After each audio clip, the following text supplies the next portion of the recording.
ನೀವು ಅಲ್ಲಿ ಪ್ರಕೃತಿಯಲ್ಲಿ ಮೆಡಲ್ ಮಾಡ್ತಾ ಇದ್ದೀರಾ. ಸೊ ಅದ್ ಎಷ್ಟು ಹಂತದಲ್ಲಿ ನೀವು ಮೂಗು ತೂರಿಸ್ತೀವಿ ನಾವು, ಅಷ್ಟು ಜವಾಬ್ದಾರಿಯಿಂದ ವರ್ತಿಸ್ಲೇಬೇಕು. ಇಲ್ದಿದ್ರೆ ಏನಾಗುತ್ತೆ ಅಂದ್ರೆ ವೇಸ್ಟ್ ಆಗುತ್ತೆ. ಫಾರ್ ಎಕ್ಸಾಂಪಲ್ ನೀವು ಆ ಈಗ ಈಗ ಮನೆಯಲ್ಲಿ ನೀವು ಶವರ್ ಬಿಟ್ಕೊಂಡು ಒಂದ್ ಅರ್ಧ ಗಂಟೆ ಸ್ನಾನ ಮಾಡಿದ್ರೆ ನೀರು ವೇಸ್ಟ್ ಅಂತ ಹೇಳ್ತಾರೆ.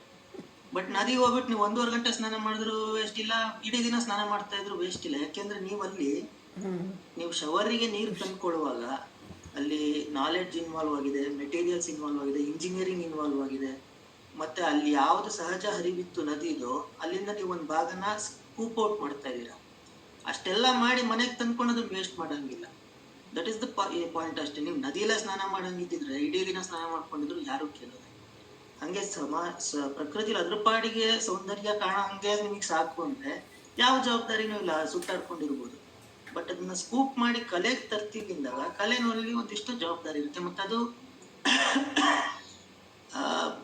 ಈಗ ಬೇರೆ ಸಮಾಜದ ಅಥವಾ ನಮ್ಮ ಜೀವನದ ಬೇರೆ ಬೇರೆ ಅಂಗಕ್ಕೆ ಏನೇನು ಜವಾಬ್ದಾರಿ ಇದೆಯೋ ಅಷ್ಟೇ ಕಲೆಗೂ ಇರೋದು. ಇನ್ಫ್ಯಾಕ್ಟ್ ಕಲೆನಲ್ಲಿ ಸ್ವಲ್ಪ ಅದು ಲೀನಿಯನ್ಸ್ ತಗೋತೀವಿ, ಸ್ವಲ್ಪ ಸ್ವೇಚ್ಛೆನೂ ಇರುತ್ತೆ, ಸ್ವಾತಂತ್ರ್ಯ ಬೇರೆ ಅಂಗಗಳಿಗಿನ್ನ ಸ್ವಲ್ಪ ಇಲ್ಲಿ ಸ್ವಾತಂತ್ರ್ಯನೂ ಇರುತ್ತೆ. ಬಟ್ ಆ ಸ್ವಾತಂತ್ರ್ಯ ಇದೆ ಅಂತ ಹೇಳಿ ಅದನ್ನ ಸ್ವೇಚ್ಛೆ ಮಾಡ್ಕೊಂಡ್ರೆ ಅದು ಬೇಜವಾಬ್ದಾರಿತನ ಆಗುತ್ತೆ. ಅದು ಮನುಷ್ಯರು ಬಿಹೇವ್ ಮಾಡ್ಬೇಕಾಗಿರೋ ರೀತಿ ಅಲ್ಲ. ಯಾಕೆಂದ್ರೆ ಮನುಷ್ಯರಿಗೆ ಪ್ರಕೃತಿಲಿರೋ ಯಾವುದೇ ವಸ್ತುನು ಮ್ಯಾನಿಪುಲೇಟ್ ಮಾಡೋದು ಗೊತ್ತು, ಪ್ರಾಣಿಗಳಿಗೆ ಗೊತ್ತಿಲ್ಲ. ಪ್ರಾಣಿಗಳಿಗೆ ಗೊತ್ತಿರೋದೇನಿದ್ರು ಸರ್ವೈವಲ್ ಸ್ಕಿಲ್ಸ್ ಅಷ್ಟೇ ಪ್ರಾಣಿಗಳಿಗೆ, ಇನ್ನೇನು ಇಲ್ವೇ ಇಲ್ಲ. ಒಂದು ಇದು ಕರಡಿ ಹಲಸಿನಣ್ಣು ತಿಂತಾ ಇದ್ರೆ ಅದು 10,000 ವರ್ಷದಿಂದ ಹಲಸಿನಣ್ಣೆ ತಿಂತಾ ಇರ್ತಲ್ಲ ಕರಡಿ. ಬಟ್ ನಾವು ಅದನ್ನ ಮಿಲ್ಕ್ ಶೇಕ್ ಮಾಡಿ ಅದು ಫ್ರಿಡ್ಜ್ ಕಂಡಿಡ್ದು ಫ್ರಿಡ್ಜ್ ಅಲ್ಲಿ ಇಟ್ಟು, ಅಂದ್ರೆ ನಾವು ತುಂಬಾ ಮ್ಯಾನಿಪುಲೇಟ್ ಮಾಡ್ತಾ ಬರ್ತಾ ಇರ್ತೀವಿ. ಸೊ ಈ ಜವಾಬ್ದಾರಿ ಪ್ರಾಣಿಗಳಿಗೆ ಇಲ್ಲದೆ ಇರೋ ಜವಾಬ್ದಾರಿ ನಮಗಿರೋದ್ರಿಂದ ಇದು ಜೀವನದ ಎಲ್ಲಾ ಅಂಗಕ್ಕೂ ಆಗುತ್ತೆ, ಬ್ಯೂಟಿಗೂ ಹಾಗೆ ಆಗುತ್ತೆ. ಬಟ್ ಯೂಶಲಿ ಏನಂದ್ರೆ ಕಲೆ ಒಂಥರ ಈ ಬೌಂಡ್ರಿನ ಮೀರೋದು, ರೂಲ್ಸ್ ನ ಬ್ರೇಕ್ ಮಾಡೋದು ಅಂತ ತುಂಬಾ ಜನ ಮಾತಾಡಿ ಏನಾಗಿದ್ರೆ ಏನ್ ಬೇಕಾದ್ರೂ ಮಾಡ್ಬಿಟ್ಟು ಇದು ನನ್ನ ಕಲೆ ಅಂತ ಹೇಳೋದು ಮಾಡ್ತಾರೆ. ಅದು ಬರೀ ಕಲೆಗೆ ಅಷ್ಟಿದ್ದಿದ್ರೆ ಅಂತ ಏನ್ ದೊಡ್ಡ ಪ್ರಾಬ್ಲಮ್ ಆಗಲ್ಲ. ನಾನು ಇಷ್ಟ ಬಂದಿದ್ದು ಪೇಂಟಿಂಗ್ ಮಾಡಿ ಇಲ್ಲಿ ಹಾಕೋತೀನಿ, ನನಗೆ ಚೆನ್ನಾಗಿದೆ ಅಂತ ಸುಳ್ಳು ಹೇಳ್ಬೋದು ಬೇಕಾರೆ. ಬಟ್ ಮನುಷ್ಯ ಜೀವನದಲ್ಲಿ ಏನಾಗುತ್ತೆ ಅಂದ್ರೆ ಮನಸ್ಸಿಗೆ ಸಿಗೋ ಸಂಸ್ಕಾರ ಯಾವ ಸಬ್ಜೆಕ್ಟ್ ಅಲ್ಲಿ ಸಿಗುತ್ತೋ ಅಷ್ಟಕ್ಕೆ ಮಾತ್ರ ಉಳಿದಿರಲ್ಲ, ಅದು ಇಡೀ ಜೀವನಕ್ಕೆ ಹರಡ್ಕೊಳುತ್ತೆ. ನೀವು ಕಲೆಯಲ್ಲಿ ಹೆಂಗೋ ಬೇಜವಾಬ್ದಾರಿತನದಿಂದ ವರ್ತಿಸ್ತಾ ಇದ್ರೆ ಅದು ಸಹಜವಾಗಿ ಬೇರೆ ಅಂಗಗಳಿಗೂ ಹರಡ್ಕೊಳ್ಳುತ್ತೆ. ಅದು ನಾವೀಗ ಆಲ್ರೆಡಿ ಸೊಸೈಟಿ ನೋಡ್ತಾ ಇದೀವಿ. ನಮ್ಗೆ ಕಾನೂನನ್ನೇ ಪಾಲಿಸೋದಿಲ್ಲ ಈಗ, ಬೇರೆ ಸೋಷಿಯಲ್ ನಾರ್ಮ್ಸ್.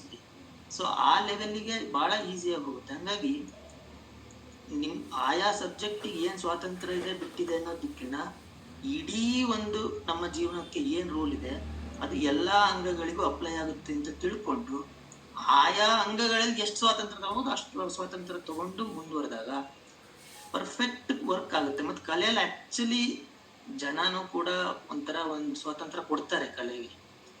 ಇದನ್ನ ಉಪಯೋಗಿಸ್ಕೊಂಡು ಬ್ಯೂಟಿನ ನಿರ್ಮಾಣ ಮಾಡಕ್ಕೆ ಕಲಾ ಪ್ರಕಾರ ಉಪಯೋಗಿಸ್ಕೋಬೇಕು. ಕಲೆ ಅಂದ್ರೆ ಬರೀ ಕಲೆ ಅಂತ ಒಂದಿಲ್ಲ, ಯಾವ್ದೋ ಒಂದು ಕಲಾ ಪ್ರಕಾರ ಅಂತ ಇದೆ. ಬರೀ ಕಲಾ ಪ್ರಕಾರ ಅಂತಾನು ಇಲ್ಲ, ಯಾವ್ದೋ ಒಂದು ಕಲಾಕೃತಿ ಅಂತ ಇದೆ. ಸೊ ನೀವು ಕೊನೆಗೆ ಬರೋದು ಕಲಾಕೃತಿ. ಈಗ ಒಂದು ಶೋಲೆ ಸಿನಿಮಾ ನೋಡ್ತಾ ಇದೀವಿ ಅಂದ್ರೆ ಅದು ಕಲಾಕೃತಿ. ಅದು ಸಿನಿಮಾ ಅನ್ನೋ ಕಲಾ ಪ್ರಕಾರದಲ್ಲಿ, ಆ ಕಲಾ ಪ್ರಕಾರದ ಮೂಲಕ ಕಲೆಗೆ ಅದು ರೀಚ್ ಆಗುತ್ತೆ. ಸೊ ಸಿನಿಮಾ ವಿಮರ್ಶೆ ಮಾಡೋದು ಅಂತ, ಅಥವಾ ವಿಮರ್ಶೆ ಅಂದ್ರೆ ನಾನಿಲ್ಲಿ ಯಾರೋ ವಿಮರ್ಶೆ ಬರೆಯೋದು ಅಥವಾ ಈ ತರ ಮಾತಾಡೋದು ಅಂತಲ್ಲ. ನಾವೇ ಸಿನಿಮಾ ನೋಡುವಾಗ್ಲು ಈವನ್ ನಮ್ಮ ಪರ್ಸೆಪ್ಷನ್ ಅದ್ರಲ್ಲಿ ಕೂಡ ಆ ಕಲಾ ಪ್ರಕಾರ ಹೆಂಗ್ ವರ್ಕ್ ಆಗುತ್ತೆ ಅಂತ ತಿಳ್ಕೊಂಡ ತಕ್ಷಣ ಇಮಿಡಿಯೇಟ್ ಆಗಿ ನಮ್ದು ಒಂದು ಪರ್ಸೆಪ್ಷನ್ ಒಂದು ನಾಚ್ ಹೈಯರ್ ಹೋಗ್ಬಿಡುತ್ತೆ. ಅದನ್ನ ಯಾರು ಟ್ರೈ ಮಾಡಿ ನೋಡಿದ್ರೆ ಗೊತ್ತಾಗುತ್ತೆ. ಒಂದು ತಿಂಗಳು ನೀವು ಸಿನಿಮಾದ ಅಥವಾ ನಿಮ್ಗೆ ಯಾವುದೇ ಕಲೆ ಆಸಕ್ತಿ ಇರಲಿ, ಆ ಕಲಾ ಪ್ರಕಾರದ ನಾಲೆಡ್ಜ್ ಒಂದಿಷ್ಟು ತಿಳ್ಕೊಂಡ್ರೆ ಅದೇ ಸಿನಿಮಾದ ಅನುಭವ, ಆ ನಾಲೆಡ್ಜ್ ಬಂದ ಮೇಲಿನ ಅನುಭವ ಒಂದ್ ಸ್ವಲ್ಪ ಅದೊಂಥರ ಮೆಚ್ಯೂರ್ಡ್ ಆಗಿರುತ್ತೆ ತುಂಬಾ. ಮತ್ ನಿಮಗೆ ಅಲ್ಲಿ ಸರಿ ತಪ್ಪುಗಳು ಗೊತ್ತಾಗ್ತಾ ಇರುತ್ತೆ. ಇನ್ಫ್ಯಾಕ್ಟ್ ಕಲೆಯಲ್ಲಿರೋ ಕೊರತೆನ ನಿಮ್ಮ ಮೆಚುರಿಟಿನ ಕವರ್ ಮಾಡಿ ಅದೊಂಥರ ತಲೆ ಒಳಗಡೆ ಗೊತ್ತಾಗ್ತಾ ಇರುತ್ತೆ ನಿಮಗೆ, ಇದು ಹಿಂಗಿರ್ಬೇಕಿತ್ತು ಅಂತ. ಅಂದ್ರೆ ಅದೊಂಥರ ವ್ಯಕ್ತವಾಗಿ ಮಾತಾಡಲಿ ಅಥವಾ ಬುದ್ಧಿಪೂರ್ವಕವಾಗಿ ಬರೋದಿಲ್ಲ, ಅದೊಂಥರ ಒಳಗೆ ಗೊತ್ತಾಗ್ತಾ ಹೋಗುತ್ತೆ. ಈಗ ನೀವೊಂದು ಮಗು ನಡ್ಕೊಂಡು ಹೋಗ್ತಾ ಇದ್ರೆ ತುದಿಗಿರಿ ಅಥವಾ ಮೆಟ್ಲು ಏನ್ ಬಂದ್ರು ಮಗು ಸುಮ್ನೆ ಹೋಗ್ತಾ ಇರುತ್ತೆ, ಮಗುಗ್ ಗೊತ್ತಾಗಲ್ಲ. ಬಟ್ ನಾವು ಬುದ್ಧಿಪೂರ್ವಕವಾಗಿ ಅಲ್ಲದೆ ಇದ್ರು ಆ ಮಗುನ ಕಂಟ್ರೋಲ್ ಮಾಡೋದು ಹೆಂಗೆ ಅಂತ ನಮಗೆ ಗೊತ್ತಾಗುತ್ತೆ. ಯಾಕೆಂದ್ರೆ ನಮಗೆ ಅದ್ರ ನಾಲೆಡ್ಜ್ ಇದೆ. ಇದು ಯಾರು ಕಾನ್ಶಿಯಸ್ ಆಗಿ ಕೂತ್ಕೊಂಡು ಲೆಕ್ಕಾಚಾರ ಹಾಕಿ ಮಾಡಕ್ಕಾಗೋದಿಲ್ಲ. ಅದು ಒಂಥರ ಸಬ್ ಕಾನ್ಶಿಯಸ್ ಅಲ್ಲಿ ಕೂತಿರುತ್ತೆ, ನಮಗೆ ಗೊತ್ತಿರೋ ವಿಷಯಗಳು. ಅಲ್ಲಿ ನಡೀತಾ ಇರುವ ಸನ್ನಿವೇಶಕ್ಕೆ ಅದು ತಾನಾಗೆ ರಿಯಾಕ್ಟ್ ಆಗ್ತಾ ಇರುತ್ತೆ, ಅಂದ್ರೆ ತಾನಾಗೆ ಅದೊಂದು ಬಿಹೇವಿಯರ್ ನ ಲೀಡ್ ಮಾಡ್ತಾ ಇರುತ್ತೆ. ಕಲೆಲು ನ್ಯಾಚುರಲಿ ಇದಾಗೆ ಆಗುತ್ತೆ. ಸೊ ಈ ಉದ್ದೇಶದಿಂದ ಬ್ಯೂಟಿಗೋಸ್ಕರ ಕಲೆ ಇದೆ. ಬ್ಯೂಟಿ ಬಿಟ್ಟು ಬೇರೆ ಬೇರೆ ಉದ್ದೇಶಕ್ಕೂ ಕಲೆನ ಬಳಸ್ಕೋಬಹುದು. ಬಟ್ ಆ ಕಲೆಯ ಪರ್ಸೆಪ್ಷನ್ ನಮಗೆ ಮೆಚ್ಯೂರ್ಡ್ ಆಗಿರ್ಬೇಕು ಅಂದ್ರೆ ಕಲಾ ಪ್ರಕಾರದ ನಾಲೆಡ್ಜ್, ಅದರ ನೋಹೌ ಅದು ತುಂಬಾ ಚೆನ್ನಾಗಿ ಗೊತ್ತಿದ್ದಾಗ ಬಹಳ ಈಸಿಯಾಗಿ ನಾವು ಮೆಚ್ಯೂರ್ಡ್ ಪರ್ಸೆಪ್ಷನ್ ಪಡ್ಕೋಬಹುದು. ಅದಾದ್ಮೇಲೆ ಆ ತರ ಆದಾಗ ಏನಾಗುತ್ತೆ ಅಂದ್ರೆ ನೀವು ಅಂದ್ರೆ ಈಗ ಸಿನಿಮಾದ ಒಂದು ಕಲಾ ಪ್ರಕಾರದ ಸ್ಕಿಲ್ ಹೆಂಗ್ ವರ್ಕ್ ಆಗುತ್ತೆ ಅಂತ ತಿಳ್ಕೊಂಡ್ರೆ ನಿಮ್ಗೆ ಬೇರೆ ಕಲೆನಲ್ಲೂ ಮೆಚ್ಯೂರ್ಡ್ ಆಡಿಯನ್ಸ್ ಆಗಿರ್ತೀರ ನೀವು. ಅಲ್ಲಿಯ ಇಂಟ್ರಿಕೇಸಿಸ್ ಗೊತ್ತಿಲ್ಲದೆ ಇರ್ಬೋದು, ಬಟ್ ಅದೇನಂದ್ರೆ ಇಲ್ಲಿ ನಾವು ಸುಮ್ಮನೆ ನೋಡ್ತಿರೋದಕ್ಕಿಂತ ಇನ್ನೇನೋ ಇದೆ ಅನ್ನೋ ಒಂದು ಎಚ್ಚರ ಕೆಲಸ ಮಾಡ್ತಿರುತ್ತೆ ಬ್ಯಾಕ್ ಆಫ್ ದಿ ಮೈಂಡ್. ಹಾಗಾಗಿ ಯಾವುದೇ ಒಂದು ಕಲಾ ಪ್ರಕಾರದ ರೂಲ್ಸ್ ನ ತುಂಬಾ ಚೆನ್ನಾಗಿ ತಿಳ್ಕೊಂಡ್ರೆ ಒಟ್ಟು ಕಲಾನುಭವ ಆ ಕಲಾ ಪ್ರಕಾರದಂತೂ ತುಂಬಾ ಚೆನ್ನಾಗಿ ಆಗೇ ಆಗುತ್ತೆ. ಒಟ್ಟು ಕಲಾನುಭವ ತುಂಬಾ ಮೆಚ್ಯೂರ್ಡ್ ಆಗಿರುತ್ತೆ. ಅದಾದ್ಮೇಲೆ ಜೀವನಕ್ಕೂ ಸಂಸ್ಕಾರ ಕೊಡುತ್ತೆ, ಅದೆಲ್ಲ ಬೇರೆ ವಿಷಯ. ಸೊ ಈ ಉದ್ದೇಶದಿಂದ ಫಸ್ಟ್ ಚಾಪ್ಟರ್ ಬ್ಯೂಟಿ ಅಂದ್ರೆ ಏನು,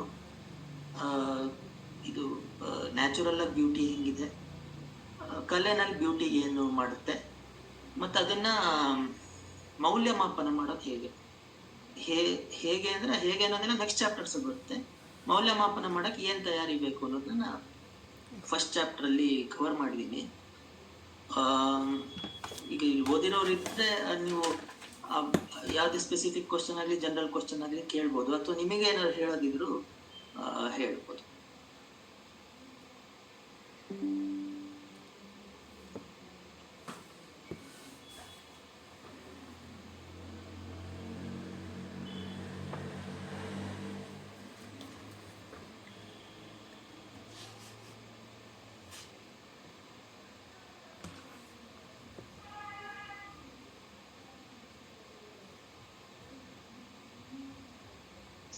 ಅರುಣ್ ಅವ್ರೆ ನಮಸ್ಕಾರ.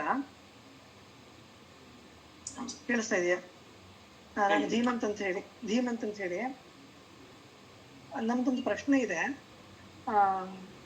ತಾವು ಸೂರ್ಯೋದಯದ ಒಂದು ಎಕ್ಸಾಂಪಲ್ ತಗೊಂಡಿದ್ರಿ. ಅಲ್ಲಿ ಕಲಾ ಅನುಭವವನ್ನು ಹೇಳಬೇಕಾದ್ರೆ, ಕಲೆಯ ಚೌಕಟ್ಟಿನ ಒಳಗಡೆ ತಗೊಂಡು ಬರ್ಬೇಕಾದ್ರೆ ಸೂರ್ಯೋದಯವನ್ನ ಒಬ್ಬ ಚಿತ್ರಕಾರ ಚಿತ್ರ ಮಾಡಿದಾಗ ಆ ಚಿತ್ರವನ್ನ ನಾವು ನೋಡಿದಾಗ ನಮಗೆ ಸೂರ್ಯೋದಯವನ್ನು ನೋಡಿದ ಅನುಭವ ಆಗೋದಿಲ್ಲ ಅಂತ ಹೇಳಿ ಬರ್ತಿದ್ದೀರ. ಇಲ್ಲ, ಸೂರ್ಯೋದಯವನ್ನು ನೋಡಿರೋ ಅನುಭವ ಆಗಲ್ಲ, ಆದ್ರೆ ಸೂರ್ಯೋದಯವನ್ನು ನೋಡಿದಾಗ ಯಾವ ಅನುಭವ ಆಗತ್ತೋ ಅದಾಗತ್ತೆ ಅಂತ. ಅದು ಅಷ್ಟು ಸ್ಫುಟವಾಗ್ಲಿಲ್ಲ ನನಗೆ ಓದಿದಾಗ. ಅದು ಯಾವ ಹಿನ್ನೆಲೆಯಲ್ಲಿ ತಾವು ಬರ್ತಿದ್ದೀರಾ ಅಂತ ಎಕ್ಸ್ಪ್ಲೈನ್ ಮಾಡಿದ್ರೆ ಸ್ವಲ್ಪ ಒಳ್ಳೆಯದು. ಎಕ್ಸಾಕ್ಟ್ ಲೈನ್ಸ್ ಏನಂದ್ರೆ ಸೂರ್ಯೋದಯದ ಪೇಂಟಿಂಗ್ ನೋಡಿದಾಗ ನಮಗೆ ಸೂರ್ಯೋದಯದ ಅನುಭವ ಆಗೋದಿಲ್ಲ. ಮಾತಾಡ್ತಾರೆ. ಆ ಎಕ್ಸಾಕ್ಟ್ ಲೈನ್ಸ್ ಏನಂದ್ರೆ ಸೂರ್ಯೋದಯದ ಪೇಂಟಿಂಗ್ ನೋಡಿದಾಗ ನಮಗೆ ಸೂರ್ಯೋದಯದ ಅನುಭವ ಆಗೋದಿಲ್ಲ, ಸೂರ್ಯೋದಯ ನೋಡಿದಾಗ ಸೌಂದರ್ಯದ ಅನುಭವ ಆಗುತ್ತೆ. ಏನಂಗಂದ್ರೆ ನಿಮಗೆ ಒಂದು ಸೂರ್ಯೋದಯ ಅನ್ನೋದು ಅದೊಂದು ನ್ಯಾಚುರಲ್. ಒಂದು ಸೂರ್ಯೋದಯಕ್ಕೆ 1000 ಫಂಕ್ಷನ್ಸ್ ಇದೆ. ಹಕ್ಕಿಗಳಿದೆ ಅಂದ್ರೆ ಅದು ನಾವು ಅದರಲ್ಲಿರೋ ವೇರಿಯೇಬಲ್ಸ್ ನ ಕೌಂಟ್ ಮಾಡಕ್ ಸಾಧ್ಯನೇ ಇಲ್ಲ. ಬಟ್ ನಾವು ಸೂರ್ಯೋದಯನ ನೋಡಕ್ ಈಗ ಈ ಆಗುಂಬೆಲ್ಲೋ ಎಲ್ಲ ಸ್ಪಾಟ್ಗಳು ಮಾಡಿದಾರಲ್ಲ, ಅಂದ್ರೆ ಅಲ್ಲಿ ನಿಂತ್ರೆ ಚೆನ್ನಾಗಿ ಕಾಣುತ್ತೆ ಅಂತ. ಅಲ್ಲಿ ನಾವು ಯಾಕೆ ಸ್ಪಾಟ್ ಮಾಡ್ಕೊಂಡಿದೀವಿ ಅಂದ್ರೆ ಆ ಸೂರ್ಯೋದಯದಲ್ಲಿರೋ ಸೌಂದರ್ಯ ನೋಡಕ್ ಅಷ್ಟೇ. ಸೂರ್ಯೋದಯ ಆಗುವಾಗ ಆ ಸ್ಪಾಟ್ ಅಲ್ಲಿ ನಿಂತ್ರೆ ಚೆನ್ನಾಗಿ ಕಾಣುತ್ತೆ ಸೂರ್ಯೋದಯ ಅಂತ. ಅದು ಬಿಟ್ಟು ನಮಗೆ ಸೂರ್ಯೋದಯದ ಈಗ ಬಯೋಲಾಜಿಕಲ್ ಆಗಿ ಏನೇನು ನಡೆಯುತ್ತೆ. ಒಂದು ಸೂರ್ಯೋದಯ ಅಂದ್ರೆ ನಾವು ಏನಕ್ಕೆ ಚೆನ್ನಾಗಿದೆ ಅಂತ ನೋಡ್ತಾ ಇದೀವೋ ಅದು ಬಿಟ್ಟು ಸಾವಿರಾರು ವಿಷಯಗಳಿದೆ. ಮತ್ತೆ ನಾವ್ ಹೇಳೋ ತರ ಅಲ್ವಲ್ಲ ಸೂರ್ಯೋದಯ ಆಗ್ತಾ ಇರೋದು, ಅಂದ್ರೆ ಭೂಮಿ ತಾನೇ ತಿರುಗ್ತಾ ಇರೋದು. ಸೊ ಅಲ್ಲಿ ಸೂರ್ಯೋದಯ ಅನ್ನೋ ಆಕ್ಚುಯಲ್ ಫೆನಾಮಿನ ಅದು ಮನುಷ್ಯರಿಗೆ ತಮಗೆ ಎಷ್ಟು ಬೇಕೋ ಅಷ್ಟು ಉಪಯೋಗಿಸ್ಕೊಳಕ್ ಮಾತ್ರ. ಅದರ್ವೈಸ್ ಅದಕ್ಕೆ ಸಾವಿರಾರು, ಇನ್ಫ್ಯಾಕ್ಟ್ ಲಕ್ಷಾಂತರ ಫಂಕ್ಷನ್ಸ್ ಇರುತ್ತೆ. ನಾವು ಪೇಂಟಿಂಗ್ ಮಾಡಿದಾಗ ನೀನು ಸೂರ್ಯ ಅಲ್ಲಿ ಆಗುಂಬೆ ಸ್ಪಾಟ್ ಅಲ್ಲಿ ಒಂದು ಸ್ಪಾಟ್ ಮಾಡಿದಾರಲ್ಲ, ಕಾರಲ್ಲಿ ಹೋಗ್ತಾ ಅಲ್ಲಿ ನಿಂತ್ಕೊಂಡು ನೋಡ್ತಾರೆ. ಅಲ್ಲಿ ಏನಾಗುತ್ತೆ ಅಂದ್ರೆ ಅಲ್ಲಿ ನಿಂತು ನೋಡಿದಾಗ ಚೆನ್ನಾಗಿ ಕಾಣುತ್ತೆ ಅಂತ. ನೀನ್ ಎಲ್ ಬೇಕಾದ್ರೆ ನಿಂತ್ಕೊಂಡು ಸೂರ್ಯೋದಯ ನೋಡ್ಬೋದು, ಬಟ್ ಅಲ್ಲಿ ನಿಂತು ನೋಡಿದಾಗ ಚೆನ್ನಾಗಿ ಕಾಣುತ್ತೆ ಅನ್ನೋದು. ಬಟ್ ಪ್ರಾಬ್ಲಮ್ ಏನಂದ್ರೆ ಆಕ್ಚುಯಲ್ ಸೂರ್ಯೋದಯದಲ್ಲಿ ತುಂಬಾ ರಿಸ್ಟ್ರಿಕ್ಷನ್ಸ್ ಇರುತ್ತೆ. ಚೆನ್ನಾಗೇ ಕಾಣ್ಬೋದು ಆ ಸ್ಪಾಟ್ ಅಲ್ಲಿ, ಬಟ್ 5:32 ಸೂರ್ಯೋದಯ ಅಂತಿದ್ರೆ 5:36 ಹೋದ್ರೆ ಇಲ್ಲ, ಅದು ಆ ಆ ಗಳಿಗೆ ಮೀರಿ ಬಿಡುತ್ತೆ. ಆಮೇಲೂ ಇದು ಸುಮ್ಮನೆ ಕಾಣುತ್ತೆ, ಬಟ್ ನಿಮಗೆ ಪ್ರಕೃತಿಲಿ ಬರೋ ಸೌಂದರ್ಯ ತುಂಬಾ ತುಂಬಾ ರಿಸ್ಟ್ರಿಕ್ಷನ್ಸ್ ಇರ್ತದೆ. ಯಾಕೆಂದ್ರೆ ಅದು ಮನುಷ್ಯಂಗೋಸ್ಕರ ನಡೀತಾ ಇಲ್ಲ, ಅದಕ್ಕೇನೆ ಅದು ಅದ್ರ ಪಾಡಿಗೆ ನಡೀತಾ ಇದೆ, ನಾವಲ್ಲಿ ಸೌಂದರ್ಯ ನೋಡ್ತಾ ಇದೀವಿ ಅಷ್ಟೇ. ಬಟ್ ಪೇಂಟಿಂಗ್ ಮಾಡಿದಾಗ ನಿನಗೆ ಯಾವ್ದು ಬ್ಯೂಟಿ, ಒಂದು ಸೂರ್ಯೋದಯದ ಬ್ಯೂಟಿ ಸ್ಪಾಟ್ ಅಂತ ಆ ಪೇಂಟರ್ ಏನು ನಿರ್ಧಾರ ಮಾಡ್ತಾನೋ ಅದನ್ನ ಕ್ಯಾಪ್ಚರ್ ಮಾಡಿ ನಿಲ್ಲಿಸ್ತಾನೋ. ನೀನ್ ಅದನ್ನ 5:00ವರೆಗೂ ನೋಡ್ಬೋದು, 8:00ವರೆಗೂ ನೋಡ್ಬೋದು. ಆ ನಿಲ್ಲಿಸ್ತಾನಲ್ಲ, ಯಾಕೆ ಅಂದ್ರೆ ಆರ್ಟ್ ಮಾಡಿ ಸೂರ್ಯೋದಯ ಆಗ್ತಿರೋದು ಮನುಷ್ಯರಿಗೋಸ್ಕರ ಅಲ್ಲ, ಆರ್ಟ್ ಮಾಡ್ತಾ ಇರೋದು ಮನುಷ್ಯರಿಗೋಸ್ಕರ. ಸೊ ಮನುಷ್ಯ ಬ್ಯೂಟಿಯನ್ನ ಯಾವಾಗ ಬೇಕೋ ಸವಿಯಕ್ಕೆ ಏನ್ ಬೇಕೋ ಅದನ್ನ ಪೇಂಟಿಂಗ್ ಅಲ್ಲಿ ಫ್ರೀಸ್ ಮಾಡ್ತಾ ಇದ್ದಾನೆ ಆಕ್ಚುಲಿ. ಈಗ ಫ್ರೀಸ್ ಮಾಡೋ ಪೇಂಟರ್ ಅವನು ಯಾವ ಅಂದ್ರೆ ಅವನ ಸೂರ್ಯೋದಯದ ಯಾವ ಅಂಶನ ಕ್ಯಾಪ್ಚರ್ ಮಾಡ್ತಾನೆ ಅನ್ನೋದು ಅವನಿಗೆ ಬಿಟ್ಟ ವಿಷಯ.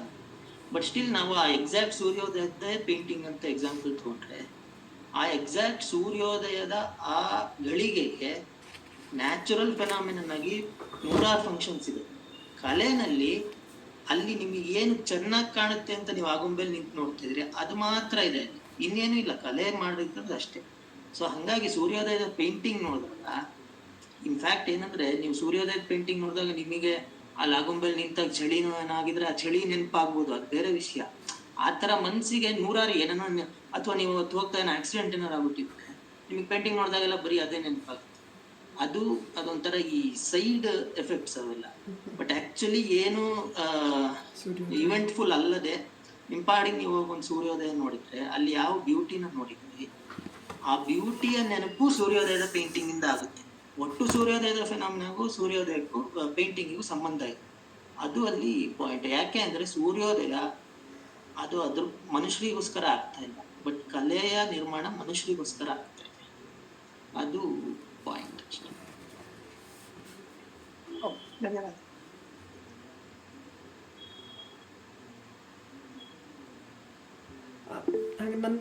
ಹಾಗಿದ್ರೆ ಅದನ್ನ ನಾವು ಸೂರ್ಯೋದಯದ ಸೌಂದರ್ಯವನ್ನು ವಿವರಿಸ್ಬೋದಾ? ಹಾಗಿದ್ರೆ ಆಗ ಆ ಥರದ್ದೇನಾದ್ರು ಕಲಾ ಪ್ರಕಾರದಲ್ಲಿ ಮಾಡ್ಬೋದಾ? ಹೌದೌದು, ಪೇಂಟಿಂಗ್ ಅಂತ ನಾನು ಉದಾಹರಣೆ ಯಾಕಂದ್ರೆ ಈಸಿ ಆಗ್ಲಿ ಅಂತ ಕೊಟ್ಟಿದ್ದಷ್ಟು. ಸೂರ್ಯೋದಯನ ಮಾತಲ್ಲಿ ಬಣ್ಣಿಸ್ಬೋದು, ಡಾನ್ಸ್ ಮಾಡ್ಬೋದು. ಅಂದ್ರೆ ನೀವು ಕಲಾ ಪ್ರಕಾರದಲ್ಲಿ ಆಯಾ ಕಲಾವಿದನ ಕೌಶಲ್ಯಕ್ಕೆ ತಕ್ಕಂಗೆ. ಕೇಳಿಸ್ತಾ ಇದೆಯಾ? ಕೇಳಿಸ್ತಾ ಇದೆ. ಯಾವುದೇ ಹೆಚ್ಚು ಕಮ್ಮಿ ಯಾವುದೇ ಕಲಾ ಪ್ರಕಾರನು ಇಂಥ ಸಬ್ಜೆಕ್ಟ್ ನ ಎಕ್ಸ್ಕ್ಲೂಡ್ ಮಾಡುತ್ತೆ ಅಂತಿಲ್ಲ. ಸಾಮಾನ್ಯ ಎಲ್ಲಾ ಕಲಾ ಪ್ರಕಾರದಲ್ಲಿ ಎಲ್ಲಾ ಸಬ್ಜೆಕ್ಟು ಇನ್ಕ್ಲೂಡ್ ಆಗುತ್ತೆ, ಬಟ್ ಅದು ಆ ಕಲಾವಿದನ ಕೌಶಲ್ಯದ ಅವನ ಶಕ್ತಿಗೆ ಬಿಟ್ಟಿದ್ದಾನೆ. ಆ ಶಕ್ತಿ ಇರೋನು ಅವ್ನು ಪೊಯೆಟ್ರಿ ಬರಿಬೋದು. ಈಗ ನಮ್ಮ ಇವರು ಬೇಂದ್ರೆ ಅವ್ರ ಮೂಡಲ ಮನೆಯ ಮುತ್ತಿನ ನೀರಿನ, ಅದು ಸೂರ್ಯೋದಯದ ಬಗ್ಗೆನೇ ಬರೆಯೋದು. ಅಥವಾ ಹಾಡುಗಳು ಈ ಇಂಡಿಯಾದಲ್ಲಂತೂ ರಾಗಗಳೇ ಇದೆಯಲ್ಲ, ಅಂದ್ರೆ ಮೋಹನ ರಾಗನ ಅದಂದ್ರೆ ಇಂಥ ಸಮಯದಲ್ಲಿ ಹಾಡೋ ರಾಗ ಅಥವಾ ಇಂಥ ಸಮಯದ ಫೀಲ್ ಕೊಡೋ ರಾಗ. ಅದು ಈ ಹಿಂದೂಸ್ತಾನಿಗೂ ಕರ್ನಾಟಕ ಸಂಗೀತಕ್ಕೂ ಸ್ವಲ್ಪ ಡಿಫ್ರೆನ್ಸ್ ಇದೆ. ಅಂದ್ರೆ ಕೆಲವು ರಾಗನ ಅವರು ಆ ಟೈಮಲ್ಲಿ ಮಾತ್ರ ಹಾಡ್ತಾರೆ, ಇವ್ರೇನ್ ಮಾಡ್ತಾರೆ ಅಂದ್ರೆ ಆ ರಾಗ ಹಾಡಿದ್ರೆ ಆ ಫೀಲ್ ಬರುತ್ತೆ ಅಂತ ಹೇಳ್ತಾರೆ. ಸೊ ಎನಿವೆ ಒಟ್ನಲ್ಲಿ ಅದನ್ನ ಕ್ಯಾಪ್ಚರ್ ಮಾಡಕ್ಕೆ ಪೇಂಟಿಂಗ್ ಯಾಕೆಂದ್ರೆ ನಾನು ಅದು ಸ್ಥೂಲವಾಗಿ ಅರ್ಥ ಆಗುತ್ತೆ ಅನ್ನೋ ಕಾರಣಕ್ಕೆ ಕೊಟ್ಟಿರೋ ಉದಾಹರಣೆ. ಯಾವುದೇ ಕಲಾಕೃತಿನದ್ದು ಸೂರ್ಯೋದಯದ ಬ್ಯೂಟಿನ ಭರತನಾಟ್ಯದಲ್ಲಿ ಯಾವುದೇ ಕಲಾ ಪ್ರಕಾರದಲ್ಲೂ ಅದನ್ನ ಎಕ್ಸ್ಪ್ರೆಸ್ ಮಾಡ್ಬೋದು. ಬಟ್ ನೀವು ಯಾವ ಕಲಾ ಪ್ರಕಾರದಲ್ಲಿ ಅದನ್ನ ಎಕ್ಸ್ಪ್ರೆಸ್ ಮಾಡಿದ್ರು ಅಲ್ಲಿರೋ ಬ್ಯೂಟಿನ ಹಿಡಿತಿದೀವಿ ಬಿಟ್ರೆ, ಅದರ್ವೈಸ್ ಅಲ್ಲಿರೋ ಒಟ್ಟು ಕಾಸ್ಮಿಕ್ ಫೆನಾಮಿನಾ ಅದು ನಮಗೇನು ನಮ್ಮ ಇದ್ರಲ್ಲಿ ಇಲ್ಲ. ಜಸ್ಟ್ ಗ್ಲಿಮ್ಸ್ ಥರ ಒಂದು ಸ್ವಲ್ಪ ಅಷ್ಟೇ ಅದರದ್ದು ನಾವು ನೋಡ್ಬೋದು ಅಂತ, ಆ ಥರನ ಆ ಥರ ಅರ್ಥ ಮಾಡ್ಕೋಬೇಕು ಅದನ್ನು. ಹಾಗಿದ್ರೆ ಸೂರ್ಯೋದಯದ ಗ್ಲಿಮ್ಸ್ ಅಲ್ಲ, ಸೂರ್ಯೋದಯದ ಬ್ಯೂಟಿಯ ಗ್ಲಿಮ್ಸ್ ಪೂರ್ತಿನೇ ಸಿಗುತ್ತೆ. ಸೂರ್ಯೋದಯದ ಬ್ಯೂಟಿ ಸೂರ್ಯೋದಯದ ಪೇಂಟಿಂಗ್ ಅಲ್ಲಿ ಪೂರ್ತಿನೇ ಸಿಗುತ್ತೆ. ಬಟ್ ಸೂರ್ಯೋದಯದಲ್ಲಿ ನಿಮಗೆ ಸಿಗ್ತಿರೋ ಇನ್ನೂ ಸುಮಾರು ಅದೇ ಹೇಳೋಣ, ಯಾವ್ದಾದ್ರು ನಿಮ್ಗೆ ಚಳಿ ಆಗಿರುತ್ತೆ, ಅದ್ರಕ್ಕೆಲ್ಲ ನಿಮಗೆ ಸುಮ್ಮನೆ ಅದೊಂಥರ ನೆನಪಾಗಿ ಬರುತ್ತೆ. ಬಿಟ್ರೆ ಆ ಬ್ಯೂಟಿ ಬಿಟ್ಟು ಇನ್ಯಾವ್ದನ್ನು ಕಂಪ್ಲೀಟ್ ಆಗಿ ಕ್ಯಾಪ್ಚರ್ ಮಾಡಕ್ ಸಾಧ್ಯ ಇಲ್ಲ. ಅವಾಗ ಏನ್ ಮಾಡ್ಬೇಕಂದ್ರೆ ನೀವು ಸೂರ್ಯೋದಯನೇ ರೀಕ್ರಿಯೇಟ್ ಮಾಡ್ಬೇಕು, ಅಥವಾ ಒಂದು ಮಿನಿ ಮಾಡೆಲ್ ಆಫ್ ಸೂರ್ಯೋದಯ ತರ ರೀಕ್ರಿಯೇಟ್ ಮಾಡ್ಬೇಕು. ಬಟ್ ಅದು ಹೆಂಗಿದ್ರು ಅಂದ್ರೆ ಅದು ಸಾಧ್ಯ ಇಲ್ಲ. ಸೂರ್ಯೋದಯದಲ್ಲಿ ಏನೇನು ವಿಷಯ ಇದೆ ಅಥವಾ ಯಾವುದೇ ನ್ಯಾಚುರಲ್ ಫೆನಾಮಿನಲ್ಲಿ ಏನೇನು ವಿಷಯ ಇದೆ ಅದಷ್ಟನ್ನು ಮನುಷ್ಯರು ಅದು ಮಾಡಕ್ಕಾಗೋದಿಲ್ಲ. ಈಗ ಈ ವಂಡರ್ಲಾನಲ್ಲೆಲ್ಲ ನೋಡಿ, ಅದು ಬ್ಯೂಟಿ ಅಲ್ಲ. ವಂಡರ್ಲಾನಲ್ಲಿ ಈ ಸಮುದ್ರದ್ದು ಅಲೆ ಬರೋ ತರ ಒಂದು ಇದನ್ ಮಾಡಿರ್ತಾರೆ ವಾಟರ್ ಪಾರ್ಕ್ ಗಳಲ್ಲಿ. ಅದಕ್ಕೇನಂತಾರೆ, ಒಂದ್ ಸೆಗ್ಮೆಂಟ್ ಅಲ್ಲಿ ನಿಂತ್ರೆ ಅಲೆ ಬರ್ತಾ ಇರುತ್ತೆ. ಸೊ ಅಲ್ಲಿ ಅವ್ನು ಏನ್ ಮಾಡ್ತಾ ಇದ್ದಾನೆ, ಇಡೀ ಸಮುದ್ರನ ಯಾರಿಗೂ ಕ್ಯಾಪ್ಚರ್ ಮಾಡಕ್ಕಾಗಲ್ಲ. ಬಟ್ ನೀವು ಸಮುದ್ರಕ್ಕೆ ಹೋದಾಗ ಅಲೆ ಜೊತೆ ಆಟ ಆಡ್ತಿರಲ್ಲ, ಅಷ್ಟು ಮಾತ್ರ ಸ್ಕೂಪ್ ಔಟ್ ಮಾಡಿ ನಿಮಗೆ ಬೆಂಗಳೂರಲ್ಲಿ ನಿರ್ಮಾಣ ಮಾಡ್ಕೊಡ್ತಿದ್ದಾನ ಅವ್ನು. ಅಲ್ಲಿ ಅವ್ನಿಗೆ ಬ್ಯೂಟಿ ತಲೆ ಬಿಸಿಲ್ಲ, ನಿಮ್ ಎಂಜಾಯ್ಮೆಂಟ್ ಅಷ್ಟೇ ಅಲ್ಬೇಕು. ಸೊ ಇವನ್ ಹೆಂಗೆ ನಿಮ್ಮ ಅಲೆ ಜೊತೆ ಆಟ ಆಡೋ ಬ್ಯೂಟಿ, ಅಲೆ ಜೊತೆ ಆಟ ಆಡೋ ಒಂದು ಎಂಟರ್ಟೈನ್ಮೆಂಟ್ ನ ಸ್ಕೂಪ್ ಔಟ್ ಮಾಡಿ ವಂಡರ್ಲಾನ್ ಅಲ್ಲಿ ಕೊಡ್ತಾ ಇದ್ದಾನೆ, ಪೇಂಟರ್ ಬ್ಯೂಟಿನ ಸ್ಕೂಪ್ ಔಟ್ ಮಾಡಿ ಪೇಂಟಿಂಗ್ ಅಲ್ಲಿ ಕೊಡ್ತಾ ಇದ್ದಾನೆ ಅಷ್ಟೇ. ಅವ್ರು ಏನನ್ನ ಸ್ಕೂಪ್ ಮಾಡ್ತಾರೆ ಅದನ್ನ ಪೂರ್ತಿನೇ ತೋರಿಸ್ಬೋದು. ಬಟ್ ಆಕ್ಚುಯಲ್ ನ್ಯಾಚುರಲ್ ಫೆನಾಮಿನಲ್ ಏನ್ ನಡೀತದೆ ಅಷ್ಟನ್ನು ನಾವು ತರಕ್ಕೆ ಅವಾಗ ನಾವು ತರ ರೀಕ್ರಿಯೇಟ್ ಮಾಡಿ ಜಗತ್ತಿನೇ ರೀಕ್ರಿಯೇಟ್ ಮಾಡ್ಬೇಕಾಗುತ್ತೆ. ಮತ್ತೆ ಅಲ್ಲಿ ಒಟ್ಟು ಏನ್ ನಡೀತಿದೆ ಅಂತ ನಮಗ್ ಗೊತ್ತೂ ಇಲ್ಲ. ಯಾಕಂದ್ರೆ ನಮಗ್ ಗೊತ್ತು, ಈಗ ಒಂದು ಸೂರ್ಯೋದಯ ಅಂದ್ರೆ ನಮಗ್ ಗೊತ್ತಿರೋದು ಏನೇನು, ಟೆಂಪರೇಚರ್ ರೈಸ್ ಆಗುತ್ತೆ, ಹಕ್ಕಿಗಳು ಹಾರುತ್ತೆ ಬೆಳೆಗೆ, ಅಂದ್ರೆ ನಮ್ದೇನೋ ಒಂದು 25 ವಿಷಯ ಗೊತ್ತಷ್ಟೆ. ಅದು ಬಿಟ್ಟು ಇನ್ನು ಏನೇನೋ ಆಗ್ತಾ ಇರುತ್ತಲ್ಲ. ಅಂದರೆ ನಾವು ಅದನ್ನು ಎಕ್ಸ್ಪೆಕ್ಟ್ ಮಾಡಬಾರ್ದು ಅಂತನೂ ಸಿನಿಮಾದಲ್ಲಿ ಅಥವಾ ಇದರಲ್ಲಿ ಕಲೆಯಲ್ಲಿ ಎಕ್ಸ್ಪೆಕ್ಟ್ ಮಾಡಬಾರ್ದು ಅಂತನೋ, ಅಥವಾ that's the difference we have ಅಂತನ ಅರ್ಥ ಮಾಡ್ಕೋಬೇಕು. ಅಂದ್ರೆ ಎಕ್ಸ್ಪೆಕ್ಟ್ ಮಾಡಬಾರ್ದು ಅಂದ್ರೆ ಈಗ ನಮಗೆ ಗೊತ್ತಿರೋ ಅಷ್ಟು ವಿಷಯನ ಎಕ್ಸ್ಪೆಕ್ಟು ಮಾಡ್ಬೋದು. ಬಟ್ ನಮಗೆ ಗೊತ್ತಿರೋದೇ ಲಿಮಿಟೆಡ್. ಆ ಲಿಮಿಟೆಡ್ ವಿಷಯನ ಎಕ್ಸ್ಪೆಕ್ಟ್ ಮಾಡಿದ್ರು ಅದೇ ನಿಮಗೆಲ್ಲ ನಿಮಗೊಂದು ಸಮುದ್ರದ ಪೇಂಟಿಂಗ್ ಮಾಡಿದ್ರೆ ನಮ್ದು ಬಾಡಿ ಒದ್ದೆ ಆಗಲ್ಲ. ಸಮುದ್ರದಲ್ಲಿ ಆಟ ಆಡಿದ್ರೆ ಬಾಡಿ ಒದ್ದೆ ಆಗ್ಬಿಡುತ್ತೆ. ಸೊ ಅವಾಗ ಏನ್ ಮಾಡ್ಬೇಕಾಗತ್ತೆ ಅಂದ್ರೆ ವಂಡರ್ಲಾ ತರ ಒಂದು ಕ್ರಿಯೇಟ್ ಮಾಡಿ ಆ ಸಮುದ್ರದ ಬ್ಯೂಟಿನೂ ಪೂರ್ತಿಯಲ್ಲಿ ಕ್ರಿಯೇಟ್ ಮಾಡಿ ಸಮುದ್ರದಲ್ಲಿ ಆಟ ಆಡ. ಇನ್ಫ್ಯಾಕ್ಟ್ ಆ ವಂಡರ್ಲಾ ತರದಲ್ಲಿ ಒಂದ್ ಕಡೆ ಸಮುದ್ರ ಕ್ರಿಯೇಟ್ ಮಾಡ್ತಾರಲ್ಲ, ಅದು ಆಕ್ಚುಲಿ ನೀವ್ ಹೇಳ್ತಿರೋದಕ್ಕೆ ಹತ್ರ ಬರುತ್ತೆ ಆರ್ಟಿಗಿನ್ನ. ಅವನು ಆಲ್ಮೋಸ್ಟ್ ಒರಿಜಿನಲ್ ಅಂದ್ರೆ ರಿಯಲ್ ಎಕ್ಸ್ಪೀರಿಯನ್ಸ್ ನ ಅಲ್ಲಿ ರೀಕ್ರಿಯೇಟ್ ಮಾಡ್ಕೊಡ್ತಾ ಇದ್ರು. ಏನಂದ್ರೆ it is not exactly real ಬಿಟ್ರೆ ಇನ್ನೆಲ್ಲದನ್ನೂ ಒಂದೊಂಥರ ಏನಾದ್ರು ರೆಪ್ಲಿಕೇಟ್ ಮಾಡಿ ಅಲ್ಲಿ ಕೊಡ್ತಾ ಇದ್ದಾರೆ. ದಟ್ ಈಸ್ ಅದೊಂಥರ ಹತ್ರದ ಉದಾಹರಣೆ. ಆರ್ಟ್ ಅಲ್ಲಿ ಅದು ಕಷ್ಟ, ಆರ್ಟ್ ಅಲ್ಲಿ ಆಗಲ್ಲ ಆಕ್ಚುಲಿ.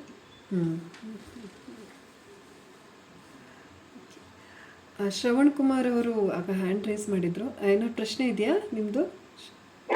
ಇಲ್ಲ ಪ್ರಶ್ನೆ ಇಲ್ಲ, ಕ್ಯೂರಿಯಸ್ ಇತ್ತು ಅಷ್ಟೇ. ಇದು ಮೊದಲೇ ಚಾಪ್ಟರ್ ಅಲ್ಲಿ ನೀವು ಪ್ರೆಸ್ಟೀಜ್ ಪ್ರಿವಿಲೇಜ್ ಅಂತ ಹಿಡ್ಕೊಂಡ್ಬಿಟ್ಟು ಕ್ರಿಕೆಟ್, ಎಕ್ಸರ್ಸೈಸ್, ಜಿಮ್ಮು, ಕ್ರಿಕೆಟ್ ಎಲ್ಲ ಟಾಪಿಕ್ಸ್ನು ಅಲ್ಲಿ ಟಚ್ ಮಾಡಿದಾರಲ್ಲ, ಅದೇನಾರ ತಲೆಯಲ್ಲಿ ಇತ್ತ ಅಥವಾ ಈ ತರ ಕೊಡ್ಬೇಕು ಅಂತ ಯಾರ ಹೇಳಿದ್ರು? ಎಲ್ಲರೂ ಏರಿಯಾಸ್ ಕವರ್ ಮಾಡಬೇಕು ಅಂತ ಸೌಂದರ್ಯ ಎಕ್ಸ್ಪ್ಲೈನ್ ಮಾಡುವಾಗ ನೀವು ಹೇಳಿದ್ರೆ ಎಲ್ಲ ಟಾಪಿಕ್ಗಳಲ್ಲೂ ಸೌಂದರ್ಯ ಇದೆ, ಅಷ್ಟೊಂದೆಲ್ಲ ಕವರ್ ಮಾಡಬೇಕು ಅಂತ ಏನಾರ ಮುಂಚೆ ಅಂತ ಇತ್ತ ತಲೆಯಲ್ಲಿ? ಹೆಂಗೆ? ಇಲ್ಲ, ಆ ಥರ ಏನಿಲ್ಲ. ಏನಂದ್ರೆ ಸೌಂದರ್ಯ ಆಗ್ಲಿ ಯಾವುದೇ ವಿಷಯ ಯೋಚನೆ ಮಾಡುವಾಗ ಅವಾಗವಾಗ ಈಗ ನಾನು ಹೇಳಿದ್ನಲ್ಲ ಏನದು ಸಮುದ್ರದ್ದು ಉದಾಹರಣೆ, ಅದ್ ನನ್ನ ತಲೆಯಲ್ಲೇನು ಇರ್ಲಿಲ್ಲ, ಈಗ ಮಾತಾಡ್ತಾ ಬಂತಷ್ಟೆ. ಅಂದ್ರೆ ಬುಕ್ ಬರೆಯೋ ಏನಂದ್ರೆ ಬ್ಯೂಟಿಯ ಒಂದು ಒಂದು ಒಂದು ಒಳ್ಳೆ ಪರಿಚಯ ಆಗಕ್ಕೆ ಯಾವ್ಯಾವ ಉದಾಹರಣೆ ಕೊಡ್ಬೋದು, ಕ್ರಿಕೆಟ್ದು, ಆಮೇಲೆ ಯಾವ್ದು ಇನ್ನೊಂದು ಹೇಳಿದ್ ನೀವು, ವ್ಯಾಯಾಮದ್ದು ಎಲ್ಲ ಕೊಟ್ಟಿರೋದು. ಮತ್ತೆ ಅದು ಎಲ್ಲದಕ್ಕೂ ಅದರದ್ದೇ ಫಂಕ್ಷನ್ ಇದೆ. ಈಗ ವ್ಯಾಯಾಮದ ನಾನು ಉದಾಹರಣೆ ಯಾಕೆ ಕೊಟ್ಟೆ ಅಂದ್ರೆ, ವ್ಯಾಯಾಮನೂ ಕೂಡ ಈಗ ನೀವು ಈಗ ಒಂದು 5 kg ಡಂಬಲ್ಸ್ ಎತ್ತಿದ್ರೆ ಅವಾಗ ಇಲ್ಲಿ ಬೈಸಿಪ್ಸ್ ಹತ್ರ ಮಸಲ್ಸ್ ಬ್ರೇಕ್ ಆಗುತ್ತೆ. ಆಕ್ಚುಲಿ ಬ್ರೇಕ್ ಆಗುತ್ತೆ ಅಂದ್ರೆ ನನ್ ಕೋಲ್ ತಗೊಂಡು ಹೊಡೆದ್ರೆ ಬ್ರೇಕ್ ಆಗೋ ತರ ಬ್ರೇಕ್ ಆಗಲ್ಲ, ಬಹಳ ಸಣ್ಣ ಮಟ್ಟದಲ್ಲಿ ಬ್ರೇಕ್ ಆಗುತ್ತೆ. ಬ್ರೇಕ್ ಆಗಿ ಆಮೇಲೆ ನೀವು ಚೆನ್ನಾಗಿ ನ್ಯೂಟ್ರಿಷಿಯಸ್ ಫುಡ್ ತಗೊಂಡು ಒಳ್ಳೆ ನಿದ್ದೆ ಮಾಡಿದ್ರೆ ಆ ಬ್ರೇಕ್ ಆಗಿರೋ ನಮ್ಮ ಇಮ್ಯೂನ್ ಸಿಸ್ಟಮ್ ಏನ್ ಮಾಡುತ್ತೆ ಅಂದ್ರೆ ಬ್ರೇಕ್ ಆಗಿರೋ ಮಸಲ್ಸ್ ನ ರಿಪೇರ್ ಮಾಡುತ್ತೆ. ಬಟ್ ರಿಪೇರ್ ಮಾಡುವಾಗ ಯಾವಾಗ್ಲೂ ಇಮ್ಯೂನ್ ಸಿಸ್ಟಮ್ ವರ್ಕ್ ಮಾಡೋದು ಹೆಂಗೆ ಅಂದ್ರೆ, ಯಾವ್ದು ಬ್ರೇಕ್ ಆಗಿರುತ್ತೋ ಅದು ಸ್ವಲ್ಪ ವೀಕ್ ಆಗಿದೆ ಅಂತ ಹೇಳ್ಕೊಂಡು ಜಾಸ್ತಿ ಶಕ್ತಿನ ಅದು ವಾಪಸ್ ಕೊಡುತ್ತೆ. ಹಂಗಾಗಿ ನೀವು 6 ತಿಂಗಳು ಜಿಮ್ ಮಾಡೋದು ಬೈಸಿಪ್ಸ್ ಎಲ್ಲ ದಪ್ಪ ಯಾಕಾಗುತ್ತೆ ಅಂದ್ರೆ, ಬ್ರೇಕ್ ಆಗಿದ್ದನ್ನ ರಿಪೇರ್ ಮಾಡುವಾಗ ಜಾಸ್ತಿ ಅದಕ್ಕೆ ನ್ಯೂಟ್ರಿಷನ್ ಕೊಟ್ಟು ಅದು ಶಕ್ತಿನೂ ಜಾಸ್ತಿ ಆಗುತ್ತೆ, ಗಾತ್ರನೂ ಜಾಸ್ತಿ ಆಗುತ್ತೆ. ಆರ್ಟ್ ಅಲ್ಲೂ ಇದೊಂಥರ ಇಂಟರೆಕ್ಟ್ ಆಗಿ ಆಗ್ತಾ ಇರುತ್ತೆ. ನಾವು ಏನೇನೇನೇನೋ ಆರ್ಟ್ ನೋಡ್ತಾ ಇದ್ದಾಗ ನಾವೇ ಎಲ್ಲಾವ್ದು ಅನ್ಭವಿಸಿ, ಈಗ ಮಕ್ಳು ಕಿಡ್ನಾಪ್ ಆಗಿರೋ ಸಿನಿಮಾಗಳು ನೋಡಿ, ನಮ್ಮ ಮನೆಯಲ್ಲಿ ಏನೋ ಹಂಗೆ ಫಾರ್ಚುನೇಟ್ಲಿ ಎಲ್ಲೂ ಆಗಿರೋದಿಲ್ಲ. ಬಟ್ ಮತ್ತೆ ಒಂದು ಜೀವನದಲ್ಲಿ ಒಬ್ಬ ವ್ಯಕ್ತಿ ಎಷ್ಟು ಅಂತ ಅಂದ್ರೆ, ಸ್ಥೂಲವಾಗಿ ಎಲ್ಲಾ ಎಮೋಷನ್ಸ್ ಎಲ್ಲರೂ ಅನುಭವಿಸ್ತಾರೆ, ಬಟ್ ಪರ್ಟಿಕ್ಯುಲರ್ ಇನ್ಸಿಡೆಂಟ್ಸ್ನ ಒಬ್ಬನ ಜೀವನದಲ್ಲಿ ಏನು ಬಹಳ ಏನು ಅದು ನಮ್ ತರ ಒಂದು ಸೆಟಲ್ಡ್ ಲೈಫ್ ಇರೋರ್ಗೆ ಏನು ಅಂತ ವೇರಿಯೇಷನ್ ಇರೋ ಎಕ್ಸ್ಪೀರಿಯನ್ಸಸ್ ಆಗೇ ಇರೋದಿಲ್ಲ. ಬಟ್ ನೀವು ಸಿನಿಮಾದಲ್ಲಿ ಏನೋ ಟೆರರಿಸಮ್, ರೇಪ್ ಗೀಪ್ ಎಲ್ಲ ನೋಡ್ತಾ ಇರ್ತೀವಿ, ಅದು ನಮಗ್ ಸುಮ್ನೆ ನೋಡುವಾಗ ನೋಡಿ ಎದ್ ಬಂದಿರ್ತೀವಿ. ಬಟ್ ಸಬ್ ಕಾನ್ಶಿಯಸ್ ಮೈಂಡ್ ಅಲ್ಲಿ ಇಂಥ ಒಂದು ಹಿಂಸೆ, ಈಗ ಎಷ್ಟೋ ಜನಕ್ಕೆ ಸಿನಿಮಾದಲ್ಲಿ, ನಿಜ ಜೀವನದಲ್ಲಿ ಬಿಡಿ, ಸಿನಿಮಾದಲ್ಲಿ ರಕ್ತ ನೋಡಿದ್ರೆ ಆಗೋದಿಲ್ಲ. ಯಾಕೆಂದ್ರೆ ಅವ್ರು ಹೆದರ್ಕೋತಾರೆ ಅಂತ ಅಲ್ಲ, ಅದೊಂಥರ ಅವ್ರ ಸಬ್ ಕಾನ್ಶಿಯಸ್ ಮೈಂಡ್ ಅದು ರಿಸೀವ್ ಆಗೋದಿಲ್ಲ. ಅಲ್ಲಿ ಡ್ಯಾಮೇಜ್ ಆಗುತ್ತೆ. ಹೆಂಗೆ ನೀವು ಡಂಬಲ್ಸ್ ಹಚ್ಚಿದಾಗ ಮಸಲ್ ಡ್ಯಾಮೇಜ್ ಆಗುತ್ತೆ, ಅಲ್ಲೂ ಡ್ಯಾಮೇಜ್ ಆಗುತ್ತೆ. ಆ ತರ ಮಾಡ್ತಾ ಮಾಡ್ತಾ ಮಾಡ್ತಾ ಇಲ್ಲಿ ಮಸಲ್ ರಿಕವರಿ ಹೆಂಗಾಗುತ್ತೋ, ಆರ್ಟ್, ಬರೀ ಆರ್ಟ್ ಅಂತಲ್ಲ, ಯಾವುದೇ ಇಂಟೆಲೆಕ್ಚುಯಲ್ ಆಕ್ಟಿವಿಟಿನಲ್ಲಿ ಆ ಇಂಟೆಲೆಕ್ಟ್ ಬ್ರೇಕ್ ಆಗ್ತಾ ಇರುತ್ತೆ, ರೀಬಿಲ್ಡ್ ಆಗ್ತಾನೆ ಇರುತ್ತೆ. ಹಂಗಾಗಿನೇ ನಮ್ಮಲ್ಲಿ ಸಾಮಾನ್ಯ ಏನಂದ್ರೆ ಒಳ್ಳೆ ಆರ್ಟ್ ಅಂದ್ರೆ ಸಂಸ್ಕಾರ ಇರೋ ಆರ್ಟ್ ನೋಡ್ಬೇಕು. ಯಾಕೆ ಅಂದ್ರೆ ನಿಮಗೆ ಬಿಲ್ಡ್ ಮಾಡುವಾಗ, ಈಗ ಮಸಲ್ಸ್ ನ ರೀಬಿಲ್ಡ್ ಮಾಡೋ ಒಳ್ಳೆ ನ್ಯೂಟ್ರಿಷನ್ ಕೊಟ್ಟಾಗ ಶಕ್ತಿ ಬರುತ್ತೆ. ಕೆಟ್ಟ ನ್ಯೂಟ್ರಿಷನ್ ಕೊಟ್ರೆ ನಿಮಗೆ ಅದು ಕ್ಯಾನ್ಸರ್ ಆಗ್ಬೋದು. ಸೊ ಆರ್ಟ್ ಅಲ್ಲಿ ಒಳ್ಳೆ ಆರ್ಟ್ ಅಥವಾ ಒಳ್ಳೇದಂದ್ರೆ ಸಂಸ್ಕಾರ ಯುತ ಆರ್ಟ್ ಯಾಕೆ ನಮ್ಮಲ್ಲಿ ಬೆಲೆ ಬರ್ತಿತ್ತು ಅಂದ್ರೆ ಇದಕ್ಕೆ. ನಿಮಗೆ ಸುಮ್ಮನೆ ಸಿನಿಮಾ ನೋಡಿ ಎದ್ ಬರುವಾಗ ಗೊತ್ತಾಗ್ಲಿ ಬಿಡ್ಲಿ, ಅದು ಮನಸ್ಸಿನ ಆಳದಲ್ಲಿ ಅದ್ರ ಪ್ರಭಾವ ಅದು ಬೀರ್ತಾ ಇರುತ್ತೆ. ಅದು ಬರೀ ಆರ್ಟ್ ಅಂತಾನೆ ಅಲ್ಲ, ನೀವು ರೋಡಲ್ಲಿ ಹೋಗ್ತಾ ಏನಾದ್ರು ನೋಡಿದ್ರು ಅದು ಅಂದ್ರೆ ಈ ಸುತ್ತ ಮನಸ್ಸು ಅಂತಾರಲ್ಲ, ಅಲ್ಲಿ ಎಲ್ಲ ಇಷ್ಟ ಆಗೋಗಿರುತ್ತೆ. ಎಲ್ಲಾವ್ದಂದ್ರೆ ಲಿಟ್ರಲಿ ಎಲ್ಲವುದು, ನಿಮಗೆ ಕಣ್ಣು, ಕಿವಿ, ಇಂದ್ರಿಯಗಳಿಗೆ ಏನೇನ್ ಬೀಳುತ್ತೆ ಅದೆಲ್ಲದು ರಿಜಿಸ್ಟರ್ ಆಗೋಗ್ಬಿಟ್ಟಿರುತ್ತೆ. ಅಷ್ಟೊಂದನ್ನ ಫಿಲ್ಟರ್ ಮಾಡಿ ಅದನ್ನ ರಿಪೇರ್ ಮಾಡಿ ಅದನ್ನ ರೀಬಿಲ್ಡ್ ಮಾಡೋದು, ಅದು ಒಂಥರ ಅದು ನಮಗೆ ಇಮ್ಯಾಜಿನೇಷನ್ ಬರಲ್ಲ, ಅಷ್ಟು ಕೆಲಸ ಒಳಗ್ ನಡೀತಾ ಇರುತ್ತೆ. ಹಂಗಾಗಿ ಅದು ಸರಿಯಾಗಿ ನಡೆಯಕ್ಕೆ ಆರ್ಟ್ ಒಂದು ಈಸಿ ದಾರಿ ಇದೆ. ಒಳ್ಳೊಳ್ಳೆ ಆರ್ಟ್ ನೋಡ್ತಾ ಬಂದ್ರೆ ಸಾಕು, ಅಷ್ಟರಿಂದ ಎಲ್ಲ ಸರಿಯಾಗಿ ಬಿಡಲ್ಲ. ಬಟ್ ಅದೊಂದು ನೀವು ಒಳ್ಳೆ ನ್ಯೂಟ್ರಿಷಿಯಸ್ ಫುಡ್ ತಿಂದಂಗೆ ಲೆಕ್ಕ. ಎನಿವೆ, ನಿಮ್ ಕ್ವಶನಿಗೆ ಬರೋದ್ರೆ ನಾನು ಇದೆಲ್ಲ ಕವರ್ ಮಾಡಿದ್ ಯಾಕೆ ಅಂದ್ರೆ, ಆ ಬ್ಯೂಟಿನ ಸುಮ್ಮನೆ ನೋಡಕ್ಕೇನೋ ಒಂದು ಚೆನ್ನಾಗಿದೆ ಅಂತ ಅಷ್ಟರಲ್ಲಿ ಇಲ್ಲ. ಅದು ಯಾವುದೇ ಒಂದು ವಿಷಯ ಅದು ಉಳಿದಿದ್ದೆಲ್ಲ ವಿಷಯನೂ ಒಂಥರ ಸೇರಿಸ್ಕೊಂಡೇ ಇರುತ್ತೆ ಅಂತ ಅದಕ್ಕೊಂದಿಷ್ಟು ಉದಾಹರಣೆ ಕೊಟ್ಟಿರೋದು. ಧನ್ಯವಾದ. ಹಿಂಗೆ ಮುಂದುವರಿತೆ. ನೀವು ಹೇಳ್ತಾ ಹೇಳ್ತಾ ಇನ್ನೊಂದು ಪ್ರಶ್ನೆ ಬಂತು. ಸಾರಿ, ಈಗ ಸೌಂದರ್ಯ ಅಂತ ನೀವೇನು ಎಕ್ಸ್ಪ್ಲೈನ್ ಮಾಡಿದೀರಿ, that is a different perception altogether. It's up to us, like ನಾವು ಯಾವ ಥರ ನೋಡ್ಬೋದು ಅಂತ. ಕೆಟ್ಟದಾಗಿನೂ ನೋಡ್ಬೋದು, ಒಳ್ಳೇದಾಗಿನೂ ನೋಡ್ಬೋದು. ಇವಾಗಿನ ಸಿನಿಮಾಗಳಲ್ಲಿ ಸೌಂದರ್ಯವನ್ನು ಕೆಟ್ಟದಾಗಿನೇ ನೋಡುವಂಥ ಪ್ರಾಬಲ್ಯತೆ ಅಥವಾ ಪ್ರಿಯಾರಿಟಿ ಬಂದಿದೆಯಾ? ಯಾಕಂದ್ರೆ ಮುಂಚೆ ಥರ ಕಂಪೇರ್ ಮಾಡಿದ್ರೆ ಆರ್ಟ್ ಸಿನಿಮಾಗಳು ಇದೆಲ್ಲ ಆಗಿ ಹೋಗಿ ಇದೇ ಥರದ್ದು ಮುಂದೆ ಪ್ರಿಯಾರಿಟಿ ಬರ್ತಾ ಇದೆಯಾ ಅಂತ ಒಂದು ಕ್ಯೂರಿಯಾಸಿಟಿ. ಅಲ್ಲ, ಸೌಂದರ್ಯದಲ್ಲಿ ಕೆಟ್ಟ ಸೌಂದರ್ಯ ಅಂತಿಲ್ಲ. ಸೌಂದರ್ಯ ಅಥವಾ ಸೌಂದರ್ಯ ಅಲ್ಲ ಅಂದ್ರೆ ಕೆಟ್ಟ ಸೌಂದರ್ಯ ಅಂತ ಇಲ್ಲ.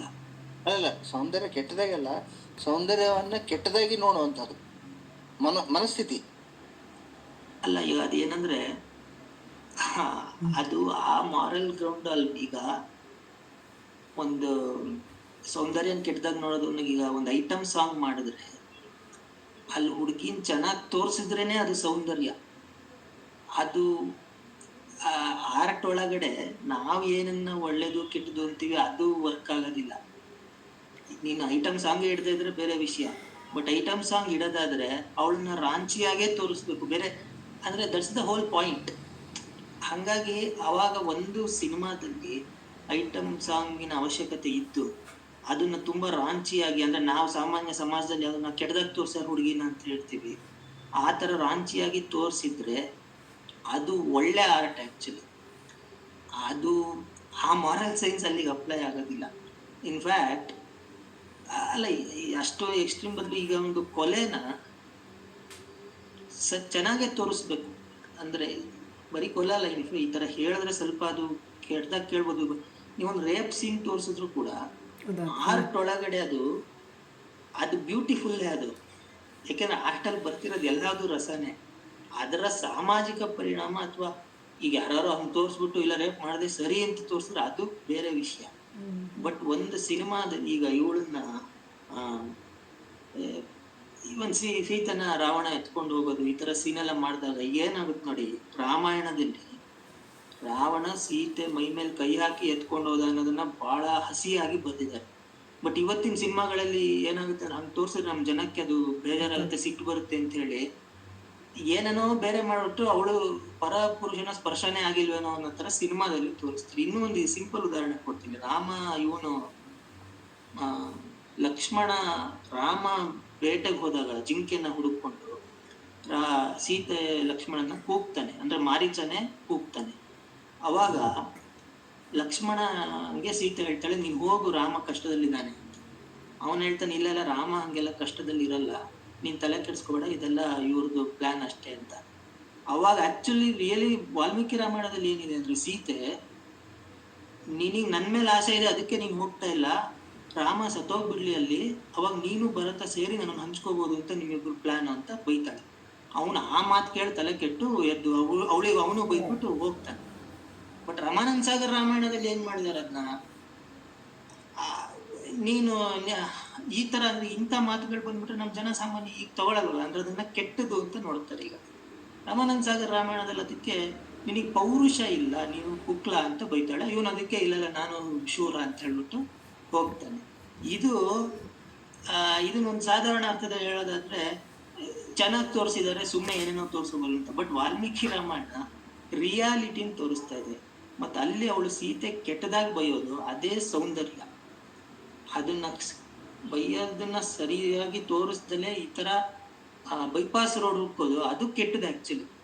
ಸೊ ಇಲ್ಲಿ ಕಲೆ ಒಳಗಡೆ ಕೆಟ್ಟದು ಒಳ್ಳೇದು ಅನ್ನೋದು ಕಲೆಯ ಲೋಕದಲ್ಲಿ ನೋಡ್ಬೇಕು, ಅಲ್ಲಿಗೆ ಅದು ಆ ಸನ್ನಿವೇಶಕ್ಕೆ ಅದು ಪರ್ಫೆಕ್ಟ್ ಆಗಿ ಕೂರ್ತಾ ಇದೆಯಾ ಅಂತ.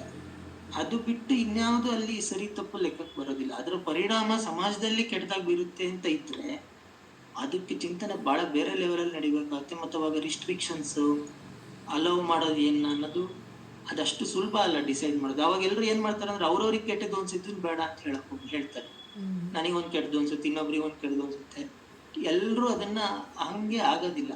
ಹಾಗಾಗಿ ನಾವು ಕೆಟ್ಟದನ್ನೇ ಇಷ್ಟಪಡ್ತಾ ಇದ್ದೀವಿ ಅನ್ನೋದು ಒಂದು, ಅದ್ರಲ್ಲಿ ಒಂದು ವಾಸ್ತವ ಇದೆ. ಅಂದ್ರೆ ಯಾವುದು ಅಲ್ಲಿ ಕೆಟ್ಟದ್ದು ಅನ್ನೋಕ್ಕಿಂತ ಯಾವುದು ನಮಗೆ ಇಮಿಡಿಯೇಟ್ ಡೋಪಮಿನ್ ರಶ್ ಕೊಡುತ್ತೆ ಅಂಥದ್ದು ಇಷ್ಟಪಡೋದು ಮನುಷ್ಯರ ಗುಣ. ಅದನ್ನ ಕಂಟ್ರೋಲ್ ಮಾಡ್ಬೇಕು ಹೊರತು ಕಲೆ ಒಳಗಡೆ ಅದನ್ನ ತಿದ್ದಕ್ಕಾಗಲ್ಲ. ಸೊ ಕಲೆನಲ್ಲಿ ಏನೇ ಬಂದ್ರು ಸರಿಯಾಗಿ ಬಂದಿದ್ರು ಅದು ಸೌಂದರ್ಯನೇ.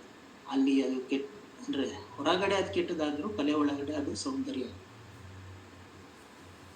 ಬಟ್ ಮತ್ ನೀವು ಹೇಳಿದಂದ್ರೆ ಕೆಟ್ಟದನ್ನ ಎಂಜಾಯ್ ಮಾಡೋದು ಅನ್ನೋದು ನನ್ನ ಇದು 6th or 4th ಚಾಪ್ಟರ್ ಬರುತ್ತೆ. ಈಗ ಪಾರ್ನ್ ಎಲ್ಲ ಬಂದಿದೆಯಲ್ಲ, ಅದ್ರ ಪ್ರಾಬ್ಲಮ್ ಸ್ವಲ್ಪ ಬೇರೆ. ಅದು ನೇರ ಒಂಥರ ಆರ್ಟಿಗೆ ಸಂಬಂಧಪಟ್ಟಿದ್ದಲ್ಲ, ಆರ್ಟ್ ಉಪಯೋಗಿಸ್ಕೊಂಡು ಮಾಡ್ತಿರೋ ಮ್ಯಾನಿಪುಲೇಷನ್ ಗಳಿಗೆ ಸಂಬಂಧಪಟ್ಟಿತ್ತು. ಅದು 5th ಚಾಪ್ಟರ್ ಏನೋ, ಅವಾಗ ನಾವು ಅದನ್ನ ಡಿಸ್ಕಸ್ ಮಾಡಿ. ನಾನು ಹಂಗೆ ಶೇರ್ ಮಾಡ್ತಾ ಇದ್ದೀನಿ. ಯಾವ್ದೋ ಒಂದು ಬೇರೆ ಆರ್ಟಿಕಲ್ ಓದ್ತಾ ಇದ್ದೆ, ಬೇರೆ ಎಲ್ಲ ಸಂಬಂಧ. ಆಮೇಲೆ ನಮ್ಮ ಫ್ರೆಂಡ್ಸ್ ಜೊತೆ ಎಲ್ಲ ಡಿಸ್ಕಸ್ ಮಾಡುವಾಗ ಅವ್ರ ಕೆಲವೊಬ್ರು ವಿಚಾರಗಳು ಹೆಂಗಿತ್ತು ಅಂತಂದ್ರೆ, ಒಬ್ಬ ಸಾಮಾನ್ಯ ಮನುಷ್ಯ, ಈಗ ಯಾವುದೇ ನಾರ್ಮಲ್ ಮನುಷ್ಯಗೆ ಅವನ ಲೈಫಲ್ಲಿ ಆಫೀಸು, ರುಟೀನು, ಫ್ಯಾಮಿಲಿ ಆ ಥರ ಅವನು ಇರ್ತಾನೆ. ಅವನ ಲೈಫಲ್ಲಿ ಏನು ವೇರಿಯೇಷನ್ ಇರಲ್ಲ ಜಾಸ್ತಿ. ಅಂಥ ವೇರಿಯೇಷನನ್ನು ಅವ್ರು ಎಕ್ಸ್ಪೆಕ್ಟ್ ಮಾಡ್ತಾ ಸಿನಿಮಾದಲ್ಲಿ ತನ್ನನ್ನು ತಾನು ಸೇರಿಸ್ಕೊಂಡು ನಾನೇ ಹೀರೋ, ಆ ಥರ ನನ್ನ ಲೈಫಲ್ಲೂ ವೇರಿಯೇಷನ್ ಆಗ್ಬೋದಾ ಅಂತ ಇಮ್ಯಾಜಿನ್ ಮಾಡಿಕೊಂಡು ಕೆಲವೊಬ್ರು ಸಿನಿಮಾಕ್ಕೆ ಹೋಗ್ತಾರಂತೆ. ಈ ಥರ ಅಂದರೆ ಮೂವೀಸ್ ಬಂದರೆ KGF ಥರ ಆಯಿತು, ಅಥವಾ ಆ್ಯನಿಮಲ್ ಮೂವಿ ಆಯಿತು, ಆ ಥರ. ಅಂದರೆ ನಾನು ಈ ಸಿಚುವೇಶನಲ್ಲಿ ಇದ್ದರೆ ಏನಾಗ್ಬೋದು, ನನ್ನ ಲೈಫಲ್ಲಿ ಈ ಥರ ಆಗ್ಬೋದಾ ಸಿಚುವೇಶನ್ನು, ಹಂಗೆ ಯೋಚನೆ ಮಾಡ್ತಾರೆ ಅಂತ ಹೇಳ್ತಾ ಇತ್ತು. ಅದಕ್ಕೆ ಇದು ಸೌಂದರ್ಯ ಆಮೇಲೆ ಅದ್ರದ್ದು ಮೆಂಟಾಲಿಟಿ ಅದಕ್ಕೇನಾದ್ರು ಲಿಂಕ್ ಇದೆಯಾ ಅಂತ ಯೋಚನೆ ಮಾಡ್ತಾ ಇದ್ದಾರೆ. Anyway, thank you. ಇದೆ ಅಲ್ಲ, ಅದು ಲಿಂಕ್ ಇದೆ, ಡೈರೆಕ್ಟ್ ಲಿಂಕೇ ಇದೆ ಅದ್ರದ್ದು. ಮತ್ತೆ ಸಾಮಾನ್ಯ ಅದೇ ಇದು ಒಂಥರ ಜನರಲ್. ನಾವು ಯಾವುದೋ ಒಂದು ಸಿನಿಮಾ ನೋಡುವಾಗ ಬರೀ ಹೀರೋ ಜೊತೆ ಯಾಕೆ ನಾವು ಗುರುತಿಸ್ಕೊತೀವಿ ಅಂದ್ರೆ, ಅವನಿಗೆ ಬೇಕಾಗಿ ಹೆಂಗಿರುತ್ತೆ ಅಂದ್ರೆ, ನಮಗೆಲ್ಲ ಬೇಕಾದಂಗೆ ಆಗ್ತಾ ಇರೋರ ಜೊತೆ ಗುರುತಿಸ್ಕೊಳ್ಳೋದು ಬಹಳ ಸುಲಭ. ಅದಕ್ಕೆ ಹೀರೋ ಜೊತೆ ಗುರುತಿಸ್ಕೊತಾರೆ. ಬಟ್ ಏನಂದ್ರೆ, ಸ್ಪೆಸಿಫಿಕ್ ಎಕ್ಸ್ಪೀರಿಯನ್ಸ್ ಆಗಿರೋ ಮನುಷ್ಯ ಸಿನಿಮಾದಲ್ಲಿ ಸ್ಪೆಸಿಫಿಕ್ ಎಕ್ಸ್ಪೀರಿಯನ್ಸ್ ತೋರಿಸಿದ್ರೆ ಅದ್ರ ಜೊತೆ ಗುರುತಿಸ್ಕೊತಾನೆ. ಎಷ್ಟೋ ಜನ ತಂದೆ ತಾಯಿಗಳು ಮಕ್ಳಿಗೆ ಆಕ್ಸಿಡೆಂಟ್ ಆಗಿ ಸತ್ತೋಗಿದ್ರೆ ಸಿನಿಮಾದಲ್ಲಿ ಆಕ್ಸಿಡೆಂಟ್ ಸೀನ್ನೇ ನೋಡಲ್ಲ, ನ್ಯೂಸ್ ಚಾನಲ್ ಹಾಕೋದಿಲ್ಲ. ಯಾಕೆಂದ್ರೆ ಅವರು ಅಲ್ಲಿ ಹೀರೋ ಯಾರ ಜೊತೆ ಗುರುತಿಸ್ಕೊತಿಲ್ಲ. ಮತ್ತೆ ಅದು ನಾನ್ ಗುರುತಿಸ್ಕೊತೀನಿ ಅಂತನಲ್ಲ, ಮನ್ಸು ವರ್ಕ್ ಆಗೋದು ಅದಾಗೆ ಕನೆಕ್ಟ್ ಆಗ್ಬಿಡುತ್ತೆ. ನಿಮಗೆ ಅದು ಬೇಡ ಅಂದ್ರೂ ಕನೆಕ್ಟ್ ಆಗೋಗುತ್ತೆ. ಸೊ ಅದು ಏನಂತಾರೆ, ಆ ಇನ್ಫ್ಲೂಯೆನ್ಸ್ ಇದ್ದೇ ಇದೆ. ಬಟ್ ಅದನ್ನ ಸ್ಟ್ರೆಚ್ ಮಾಡ್ಕೊಂಡೋಗಿ ಹಂಗಾಗಿ ಆ ಥರ ಸಿನಿಮಾ ಈಗ KGF ಅಲ್ಲಿ ಹೀರೋನೇ ಒಂಥರ ವಿಲನ್ ಥರ ಎಲ್ಲರನ್ನೂ ಸಾಯಿಸೋದು ಮಾಡ್ತಾನೆ, ಅದರಿಂದ ಕೆಟ್ಟ ಇನ್ಫ್ಲೂಯೆನ್ಸ್ ಆಗುತ್ತೆ, ಹಂಗಾಗಂತ ಸಿನಿಮಾ ಬರಬಾರ್ದು ಅಂತ ಹೇಳಿದ್ರೆ ಅದು ಭಾಳ ತುಂಬ ಅಂದರೆ ಅವಾಗ ಅದೇ ಹೇಳಿದ್ದು, ಅವ್ರವ್ರಿಗೆ ಬೇಡದ್ದು ಎಲ್ಲರೂ ನಮ್ಗೆ ಇದು ಬೇಡ ಅದು ಬೇಡ ಅಂತ ಹೇಳಕ್ ಶುರು ಮಾಡ್ತಾರೆ. ಇದಕ್ಕೆಲ್ಲ ಆ್ಯಕ್ಚುಲಿ ಏನು ಸೊಲ್ಯೂಷನ್ ಅಂದರೆ, ಸೊಸೈಟಿಲಿ ಲಾ ಆ್ಯಂಡ್ ಆರ್ಡರ್ ಭಾಳ ಸ್ಟ್ರಿಕ್ಟ್ ಆಗಿದ್ರೆ ಎಂಥ ಸಿನಿಮಾ ಬಂದರೂ ಏನೂ ಪ್ರಾಬ್ಲಮ್ ಇಲ್ಲ. ಟರಂಟಿನೋದು ಒಂದು ಉದಾಹರಣೆ ಕೊಡ್ತೀನಿ, ಆಮೇಲೆ ನೆಕ್ಸ್ಟ್ ಕ್ವಶನಿಗೆ ಹೋಗೋಣ. ಟರಂಟಿನೋದು ಪಲ್ಪ್ ಫಿಕ್ಷನ್, ಇದು ಕಿಲ್ ಬಿಲ್ ಪಲ್ಪ್ ಫಿಕ್ಷನ್ ಯಾವುದೋ ಬಂದಾಗ ಒಂದು ಭಾಳ ಗೋರಿಯಾಗಿರುತ್ತೆ, ಹಿಂಸೆ ಸಿಕ್ಕಾಪಟ್ಟೆ ಇರುತ್ತೆ. ಆ ಸಿನಿಮಾ ಬಂದಾಗ ಇದರಲ್ಲಿ ಹೇಳಿದರು, ನನಗೆ ಎಕ್ಸಾಕ್ಟ್ ಇದನ್ನ ನೆನಪಾಗ್ತಿಲ್ಲ, ನೀವು USA ನಿನ್ನ ಸಿನಿಮಾದ ಹಿಂಸೆ ನೋಡ್ಬಿಟ್ಟು USA ಶೂಟಿಂಗ್ಗಳು ನಡೀತಾ ಇದೆ ಅಂದ್ರೆ ಅಲ್ಲೆಲ್ಲ ಶೂಟಿಂಗ್ ಮಾಮೂಲಿ ಗೊತ್ತಲ್ಲ, ಯಾರಲ್ಲಿ ಗನ್ ಲೈಸೆನ್ಸ್ ಇರೋದ್ರಿಂದ ಶೂಟಿಂಗ್ ನಡೀತಾ ಇದೆ ಅಂತ ಹೇಳಿದ್ರು. ಅವಾಗ ಅವ್ನು ಹೇಳ್ದ, ಇದೇ ಹಿಂಸೆ ಸೀನ್ ಇಟ್ಕೊಂಡು ವರ್ಲ್ಡ್ ವೈಡ್ ನನ್ನ ಸಿನಿಮಾ ರಿಲೀಸ್ ಆಗ್ತಾ ಇದೆ. USA ಗನ್ ಲಾಸ್ಗೆ ಪ್ರಾಬ್ಲಮ್ ಇರೋದ್ರಿಂದ US ಮಾತ್ರ ಇದಾಗ್ತಾ ಇದೆ. ಈಗ ಇಂಡಿಯಾದ ಟರಂಟಿನೋ ಸಿನಿಮಾ ಇಂಡಿಯಾದಲ್ಲಿ ನೋಡಿದ್ರೆ ಇಲ್ಲಿ ಯಾರೇನು ಗನ್ ತಗೊಂಡು ಹೊಡಿತಾ ಇರಲಿಲ್ಲ. ಅದೇನಾಯ್ತು ಅಂದ್ರೆ ಒಂದು ಅಬ್ಸಲ್ಯೂಟ್ ರೂಲ್ ಮಾಡೋದು ಬಹಳ ಕಷ್ಟ ಇದೆ. ಹಂಗಾಗಿ ಈ ಸಮಸ್ಯೆಗಳನ್ನ ನಿರ್ವಹಿಸಬೇಕಾಗಿರೋದು ಆರ್ಟ್ ಫೀಲ್ಡಿನ ಕೆಲಸನೇ ಅಲ್ಲ, ಅದು ಲಾ ಆ್ಯಂಡ್ ಆರ್ಡರ್. ಅವ್ರು ಸರಿ ಇದ್ಬಿಟ್ರೆ ಆರ್ಟಲ್ಲಿ ಆ ಕಡೆ ಈ ಕಡೆ ಹೋಗ್ತಾ ಇರುತ್ತೆ, ಯಾರೋ ಒಬ್ಬ ಕೆಟ್ಟ ಸಿನಿಮಾ ಮಾಡ್ತಿರ್ತಾನೆ, ಅದು ಅಷ್ಟು ಪ್ರಾಬ್ಲಮ್ ಅಲ್ಲ. ಬಟ್ ಎನಿವೆ ಒಟ್ಟಾರೆ ಸಮಾಜದ ಇದ್ರ ದೃಷ್ಟಿಯಿಂದ ತುಂಬಾ ಕೆಟ್ಟ ಸಿನಿಮಾಗಳು, ಅಂದ್ರೆ ಈಗ ನೀವು ಹೇಳ್ದಂಗೆ ತುಂಬಾ ಕೆಟ್ಟ ಇನ್ಫ್ಲುಯೆನ್ಸ್ ಮಾಡೋ ಸಿನಿಮಾಗಳು ಬರೋದು ಅಷ್ಟು ಒಳ್ಳೇದಲ್ಲ. ಅದೇ ಆ ಇನ್ಫ್ಲುಯೆನ್ಸ್ ಬಗ್ಗೆ ವಾಪಸ್ ಅದೇ ನಾವು ಪಾರ್ನ್ ಚಾಪಲ್ಲಿ ಚರ್ಚೆ ಮಾಡ್ಬೋದು. ಧೀಮಂತ್ ಅವ್ರದ್ದು ಪ್ರಶ್ನೆ ಇದೆಯಾ? ಹಾ, ಅವ್ರ ಇನ್ನೊಂದು ಪ್ರಶ್ನೆ ಇದೆ ನಂದು. ನೀವು ಉದಾಹರಣೆಯನ್ನು ಕೊಡ್ಬೇಕಾದ್ರೆ ರಾಧಿಕಾ ಪಂಡಿತ್ ಅವರ ಉದಾಹರಣೆಯನ್ನು ಕೊಟ್ರಿ. ಅದರಲ್ಲಿ ಹೆಚ್ಚು ಜನ ಇದನ್ನ ಸೌಂದರ್ಯ ಅಂತ ಒಪ್ಕೊಳ್ತಾರೆ ಅಂತ. ಇದಕ್ಕೆ ಈಗ ನಮಗೆ ಸಣ್ಣ ವಯಸ್ಸಿಂದ ನಾವು ಸಿನಿಮಾಗಳನ್ನ ನೋಡ್ತಾ ಈಗ ನಮಗೆ ಶುಭವಂತ ವರಳಿ ರಾಗ ಹಾಕಿದ್ರೆ ಅದು ಯಾವ್ದಾದ್ರು ಶೋಕದ ಸೀನು ಅಂತ ನಮಗೆ ತಕ್ಷಣ ಮನಸ್ಸಿಗೆ ಸೆನ್ಸ್ ಆಗ್ಬಿಡುತ್ತೆ. ಸೊ ಅದು ಟ್ರೈನ್ಡ್ ಮೈಂಡ್ ಇಂದ ಬರ್ತಾ ಇರೋದಾ, ಅಥವಾ ಆ ಶುಭವಂತ ವರಳಿ ರಾಗಕ್ಕೆ ಆ ಸೌಂದರ್ಯ ಇದೆಯಾ ಅಂತ? ಅಂದ್ರೆ ಈಗ ಸೌಂದರ್ಯ ಅನ್ನೋದು ಅಥವಾ ಒಂದು ಸೌಂದರ್ಯ ಅಭಿವ್ಯಕ್ತಿ ಆಗ್ತಕ್ಕಂಥದ್ದು ನಮ್ಮ ಮನಸ್ಸಿನಿಂದ ಅದು ಹೊರಗಡೆ ಬರ್ತಾ ಇದೆಯೋ, ಅಥವಾ ವಸ್ತುವಿನಲ್ಲಿ ಆ ಗುಣ ಇರೋದ್ರಿಂದ ನಮ್ಮ ಮನಸ್ಸಿಗೆ ಸೆನ್ಸ್ ಆಗ್ತಾ ಇದೆಯೋ ಅಂತ. ಬಹಳ ಫಂಡಮೆಂಟಲ್ ಕ್ವಶನ್ ಇದು. ಯಾರು ಸ್ವಲ್ಪ ನ್ಯೂರೋ ಸೈನ್ಸ್ ಓದಿರೋರಿದ್ರೆ ಉತ್ತರ ಕೊಡ್ತಾರೆ ಇದಕ್ಕೆ.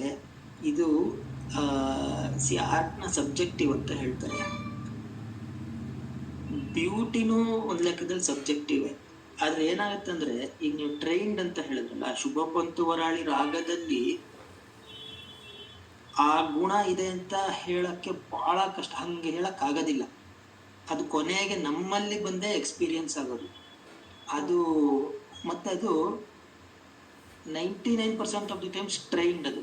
ಈಗ ಭಾರತದ ಸಿನಿಮಾಗಳಲ್ಲಿ ಶಿವರಂಜನಿ ಅಂದ ತಕ್ಷಣ ಗೋಳು ಹಾಡು ಅನ್ನೋದು ಅದೊಂಥರ ಫಿಕ್ಸ್ ಆಗ್ಬಿಟ್ಟಿದೆ.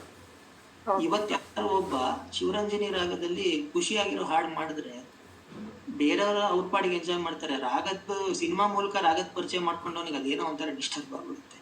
ಅಥವಾ ಅದು ಏನಂದ್ರೆ ಅದಕ್ಕೆ ಒಂದು ಬಹಳ ಒಳ್ಳೆ ಪದ ಇದೆ, ನಂಗೆ ನೆನಪಾಗ್ತಾ ಇಲ್ಲ.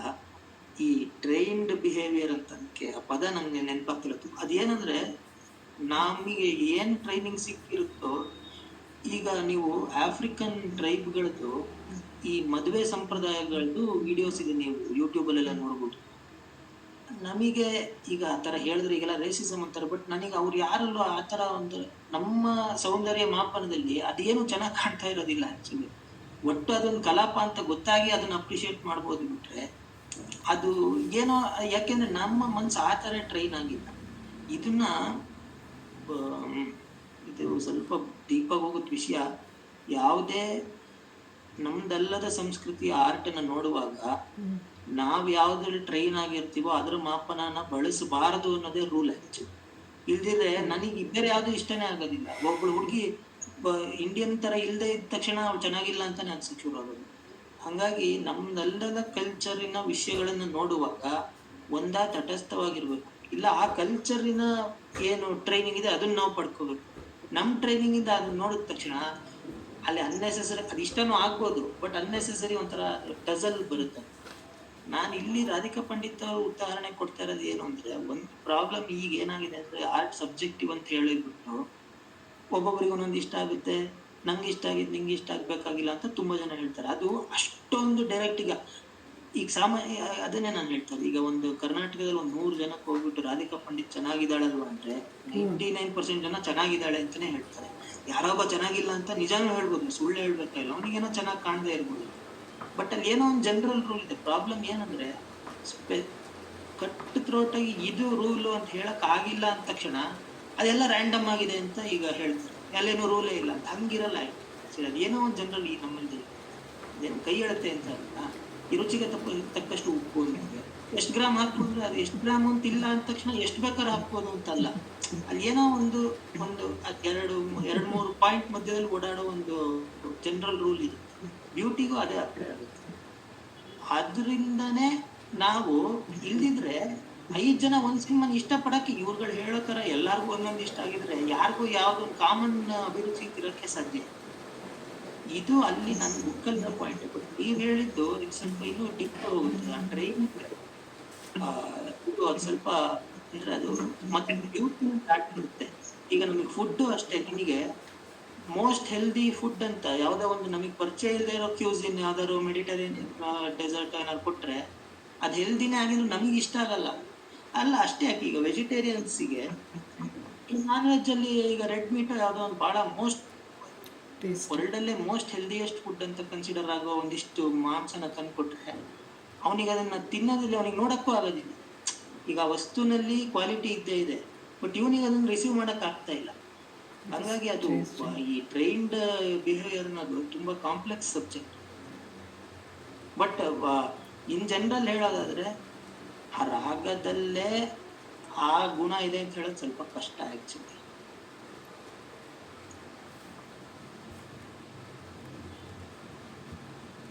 ಅದ್ರ ಜೊತೆಗೆ ಹಾಗಿದ್ರೆ ಮೌಲ್ಯಮಾಪನ ನಮಗೆ ಅದು ಕಷ್ಟ ಆಗತ್ತಲ್ವಾ? ಅಂದರೆ ಸೌಂದರ್ಯ ಮೌಲ್ಯಮಾಪನ ಬೇರೆ ಆಗ್ಬೋದು ಹಾಗಿದ್ರೆ. ಹೌದು, ಕಷ್ಟ ಆಗೇ ಆಗುತ್ತೆ. ಅದಕ್ಕೇನೆ ಆ ಜನರಲ್ ರೂಲ್ ಇಟ್ಕೊಂಡೆ ಹೋಗುತ್ತೆ. ನೀವು ಜನರಲ್ ರೂಲ್ ಇಟ್ಕೊಂಡು ಹೋಗಿ ಹಠ ಮಾಡಂಗಿಲ್ಲ. ನಾನು ಇಷ್ಟೆಲ್ಲ ರೂಲ್ ಹೇಳಿದ್ದೀನಿ ಹಂಗಾಗಿ ಇವಳು ರಾಧಿಕಾ ಪಂಡಿತ್ತೆ ಚೆನ್ನಾಗಿರೋದು ಅಂತ ನೀನು ಒಪ್ಕೊಂತ ನಾನು ಹೇಳಂಗಿಲ್ಲ. ಈ ಜನರಲ್ ರೂಲಲ್ಲಿ ಸಾಮಾನ್ಯ ಹಿಂಗೆ ಬರುತ್ತೆ. ಮತ್ತು ಅಲ್ಲಿ ಏನಂದ್ರೆ ಕೊನೆಗೆ ವರ್ಕ್ ಆಗೋದು ಪ್ರಾಮಾಣಿಕತೆ. ಈಗ ಸುಮ್ಮನೆ ವಾದಕ್ಕೋಸ್ಕರ ಒಬ್ಬ ಚೆನ್ನಾಗಿದೆ ಇನ್ನೊಬ್ಬ ಈಗೆಲ್ಲ ಹಂಗೆ ಈ ಪೊಲಿಟಿಕಲ್ ಐಡಿಯಾಲಜಿ ಇರೋದು ನಿಮಗೆ ಗೊತ್ತಾಗೋಗುತ್ತೆ. ಈಗ ಯಾವ್ದಾದ್ರು ಕೇರಳ ಫೈಲ್ಸ್ ಅಂತ ಸಿನಿಮಾ ಬಂದ್ರೆ ಅದನ್ನ ಯಾರು ಬೈತಾರೆ ಯಾರು ಹೊಗಳ್ತಾರೆ ಅಂತ ಮೊದಲೇ ಗೊತ್ತು ನಮಗೆ. ಯಾಕೆಂದ್ರೆ ಅವರು ಯಾವ ಜನರಲ್ ರೂಲಿಗೆ ಹೋಗ್ತಾ ಇಲ್ಲ, ಆಲ್ರೆಡಿ ಐಡಿಯಾಲಜಿ ಫಿಕ್ಸ್ ಆಗ್ಬಿಟ್ಟಿದೆ. ಈಗ ನಮ್ಮ ಬಜೆಟ್ ಬಂದಂಗೆ ಕಾಂಗ್ರೆಸ್ ಗೌರ್ಮೆಂಟ್ ಬಜೆಟ್ ಬಂದ್ರೆ ಬಿಜೆಪಿ ಅವರೆಲ್ಲ ಬೈತಾರೆ, ಕಾಂಗ್ರೆಸ್ ಅವರೆಲ್ಲ ಹೋಗ್ಬಿಡ್ತಾರೆ. ಅಲ್ಲಿ ಏನು ಅಂದ್ರೆ ಅದು ಆಬ್ಜೆಕ್ಟಿವಿಟಿನೇ ಇಲ್ಲ. ಬ್ಯೂಟಿನಲ್ಲಿ ಬಹಳ ಪರ್ಫೆಕ್ಟ್ ಆಬ್ಜೆಕ್ಟಿವಿಟಿ ಅಂತ ಇಲ್ಲದೆ ಇದ್ರು ಜನರಲ್ ರೂಲ್ ಇರುತ್ತೆ. ಮತ್ತದು ಆಲ್ರೆಡಿ ನಾವು ಈ ಡಿಸ್ಕಷನ್ಗೆ ಬಂದಾಗ ಹಿಂಸೆ ಆಗಿತ್ತು ಬಿಟ್ರೆ ಆಲ್ರೆಡಿ ನಮಗೆಲ್ಲ ಗೊತ್ತದು. ಅದಕ್ಕೆ ತಾನೇ ನಾವು ಕಾಮನ್ ಶೇರ್ಡ್ ಇಂಟ್ರೆಸ್ಟ್ ಬರೋದೇ ಆ ಥರ ತಾನೆ ಒಂದು. ಮತ್ತೆ ಈಗ ನಮ್ಮ ಫ್ರೆಂಡ್ಸಿಗೆ ನೋಡಿ ಒಂಥರ ನಾವು, ಅಥವಾ ಈಗ ಫ್ರೆಂಡ್ಸ್ ಅನ್ನೋಕ್ಕೆ ನಮ್ಮ ಫ್ಯಾಮಿಲಿ ಸರ್ಕಲ್, ಈಗ ನಮ್ಮ ಅಕ್ಕಂಗೆ ಯಾವ ಥರ ಸಿನಿಮಾ ಇಷ್ಟ ಆಗುತ್ತೆ ಅಂತ ನಮ್ಗೆ ಆಲ್ರೆಡಿ ಗೊತ್ತು. ನಾನು ಯಾವ್ದಾದ್ರು ಸಿನಿಮಾ ನೋಡ್ಕೊಂಡು ಬಂದ್ರೆ ಅವಳಿಗೆ ಹೇಳ್ತೀನಿ ಇದಕ್ಕೆ ನೀನು ಹೋಗಕ್ಕೆ ಹೋಗ್ಬೇಡ ಸಿನಿಮಾ, ಅಥವಾ ಇದನ್ನ ನೋಡು ಅಂತ. ಯಾಕಂದ್ರೆ ಈಗ ಅವಳದು ಟೇಸ್ಟ್ ನಿಂಗೆ ಹೆಂಗೆ ಗೊತ್ತು ಅಂದ್ರೆ ಅದೊಂಥರ ಅಂಡರ್ಸ್ಟ್ಯಾಂಡಿಂಗ್ ಅಲ್ಲಿ ಗೊತ್ತು. ಆ ಥರ ಒಂದು ಜನರಲ್ ಇದ್ರಲ್ಲಿ ಗೊತ್ತಾಗೋಗ್ತದೆ. ಬಟ್ ಅದನ್ನ ಹಠ ಮಾಡಂಗಿಲ್ಲ ಅಷ್ಟೇ.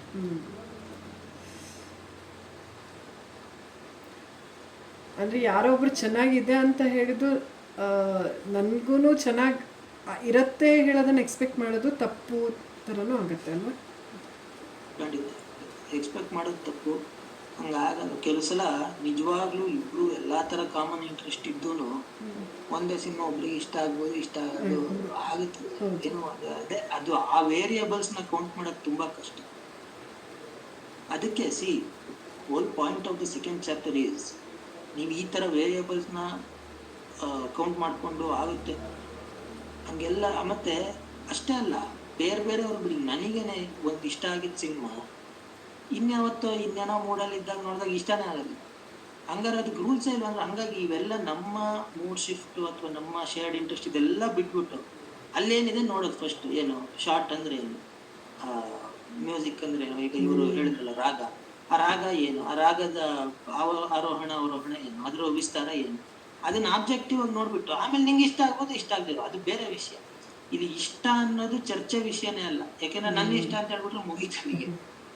ಸೊ ಆ ಇಷ್ಟಕ್ಕಿಂತ ಹಿಂದೆ ಏನೋ ನಡೀತಾ ಇದೆಯಲ್ಲ ಪ್ರಕ್ರಿಯೆ, ಅದರ ಆಬ್ಜೆಕ್ಟಿವ್ ಟ್ರೂತ್ ಎಲ್ಲಾದ್ರಲ್ಲೂ ಒಂದಿಷ್ಟಿಷ್ಟು ಆಬ್ಜೆಕ್ಟಿವ್. ಸಿನಿಮಾದಲ್ಲಿ ಶಾರ್ಟ್ ಅಂತ ಇದೆ, ಝೂಮ್ ಇನ್ ಝೂಮ್ ಬ್ಯಾಕ್ ಇದೆ, ಲೈಟಿಂಗ್ ಇದೆ, ಏನೇನೋ ಆಬ್ಜೆಕ್ಟಿವ್ ಟ್ರೂತ್ಸ್ ಅಂತೂ ಇದೆ.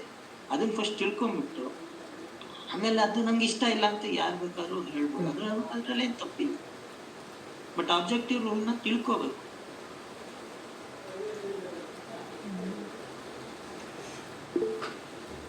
ಹೇಳಿ ಶ್ರವಣ್ ಕುಮಾರ್.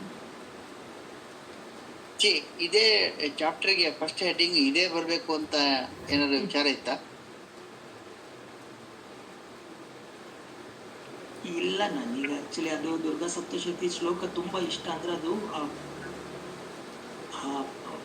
ಆ ಶ್ಲೋಕ ಎಲ್ಲರಿಗೂ ಸಾಮಾನ್ಯ ಗೊತ್ತಿದೆ. ಅದು ದೇವಿಯ ಅಂದ್ರೆ ಜಗತ್ತಿನ ಎಲ್ಲಾ ವಸ್ತುಗಳಲ್ಲಿ ಜಗತ್ತಿನ ಎಲ್ಲಾ ವಸ್ತುಗಳಲ್ಲಿರೋ ಬೇರೆ ಬೇರೆ ಗುಣಗಳು ದೇವಿ ಆ ಗುಣಗಳ ರೂಪದಲ್ಲಿ ಕೂತಿರ್ತಾಳೆ. ಕಾಂತಿ ರೂಪೇಣ ಸಂಸ್ಥಿತ, ಶಕ್ತಿ ರೂಪೇಣ ಸಂಸ್ಥಿತ ಅಂತ ತುಂಬಾ ಒಂದು 12-13 ಬರುತ್ತದೆ. ತುಂಬಾ ಅಂದ್ರೆ ಬಹಳ ಪ್ರೊಫೌಂಡ್ ಮಂತ್ರ. ಅದು ವೇದ ಮಂತ್ರ ಅಲ್ಲ, ಅದು ಮಾಮೂಲಿ ಶ್ಲೋಕ ಅಂತ ಹೇಳ್ಬೋದು. ಬಟ್ ಆ 15 ನನ್ಗೆ ಯಾವಾಗ್ಲೂ ಓದ್ದಾಗ ಅನಿಸ್ತಿತ್ತು ಅಲ್ಲಿ ಬ್ಯೂಟಿ ಇಲ್ವೇ ಇಲ್ಲ. ಕಾಂತಿ ರೂಪ ಅಂತಿದೆ, ಬಟ್ ಕಾಂತಿ ಇಸ್ ನಾಟ್ ಬ್ಯೂಟಿ, ಕಾಂತಿ ಇಸ್ ಕೈಂಡ್ ಆಫ್ ರೇಡಿಯನ್ಸ್ ಅಂತ ಹೇಳ್ಬೋದು. ಬ್ಯೂಟಿನೂ ಇರ್ಬೇಕು, ಯಾಕಂದ್ರೆ ಎಲ್ಲ ವಸ್ತು ಬ್ಯೂಟಿ ಇದೆ ಅಂದಾಗ ದೇವಿನೇ ಬ್ಯೂಟಿ ರೂಪದಲ್ಲಿ ಇರೋದು ಅಂತ ಅನ್ಕೊಂಡ್ರೆ ಅಷ್ಟೇ. ಅದು ದುರ್ಗಾ ಸಪ್ತಶತಿ ಶ್ಲೋಕ ತುಂಬಾ ಚೆನ್ನಾಗಿ, ಅಂದ್ರೆ ಆ ದೇವಿ ಸ್ವರೂಪ ಎಲ್ಲಾ ಕಡೆ ನೋಡೋದು ಬಹಳ ಪ್ರೊಫೌಂಡ್ ಆಗಿದೆ. ಬಟ್ ಅಲ್ಲದೆ ಒಂದು 2-3 ವಿಷಯ ಈಗ ಅವತ್ತು ಆ ಬರ್ದವನಿಗೆ ಅದು ಏನೇನು ಹೊಳಿತ ಅಷ್ಟನ್ನು ಬರೆದಿದ್ದಾರೆ. ನಾವು ನಮಗ್ ಬೇಕಾಗಿತ್ತು.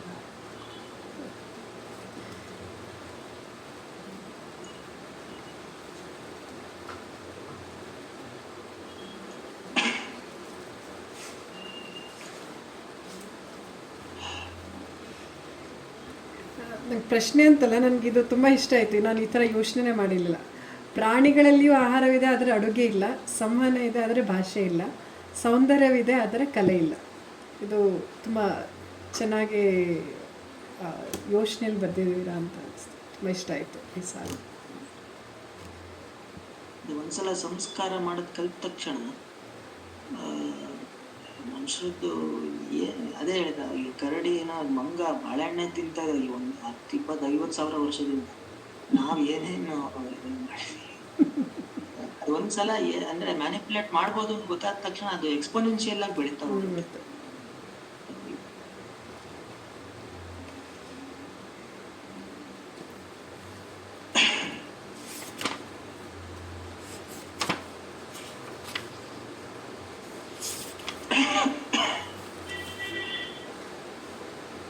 ಒಂದು 2 ನಿಮಿಷ. ಮತ್ತು ಯಾರಿಗಾರು ಧೀಮಂತರ ನಿಮ್ಗೆ ಏನಾದ್ರು ಬೇರೆ ಪ್ರಶ್ನೆ ಅಥವಾ ಏನಾದ್ರು ಕೇಳೋದಿದೆಯಾ?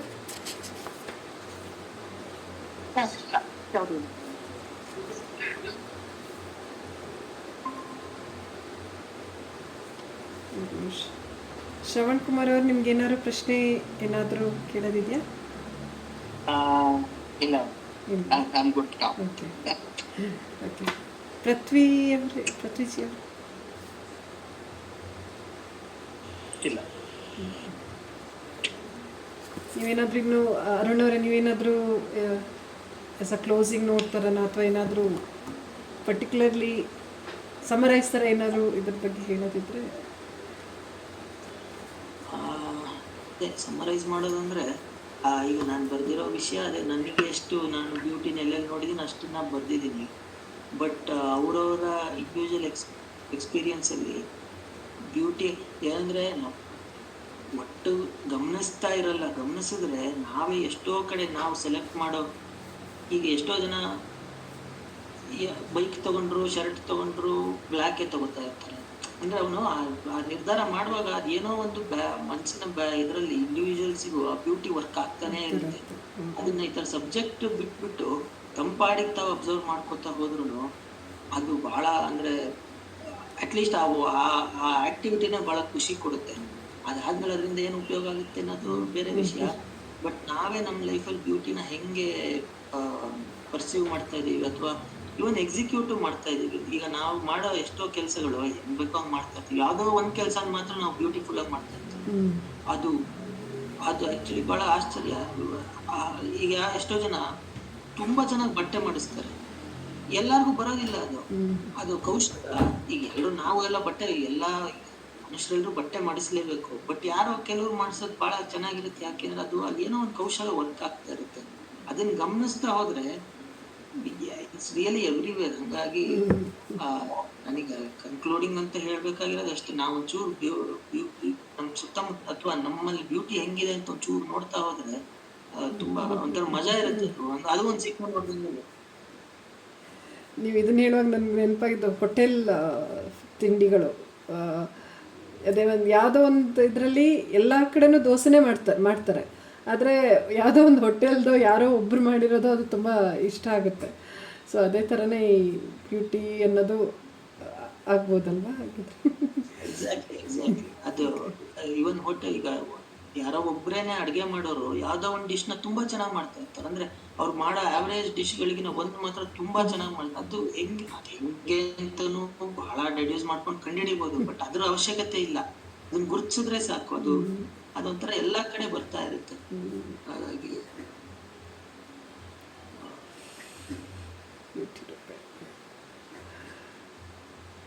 ಒಂಥರ ಒಳ್ಳೆ ಚರ್ಚೆ ಅಂತಲ್ಲ, ವಿಷಯಗಳ ಎಕ್ಸ್ಚೇಂಜ್ ಆಯಿತು. It was nice.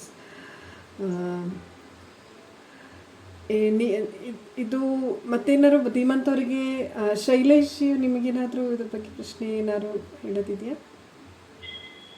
ಇಲ್ಲ, ನಾನು ಮೊದಲೇ ಈಗಾಗಲೇ 2 ಸಲ ವೇದಿಕೆಯೊಳಗೆ ಅರುಣ್ರಿಗೆ ಸಾಕಷ್ಟು ತಲೆ ತಿಂದಿದ್ದೀನಿ.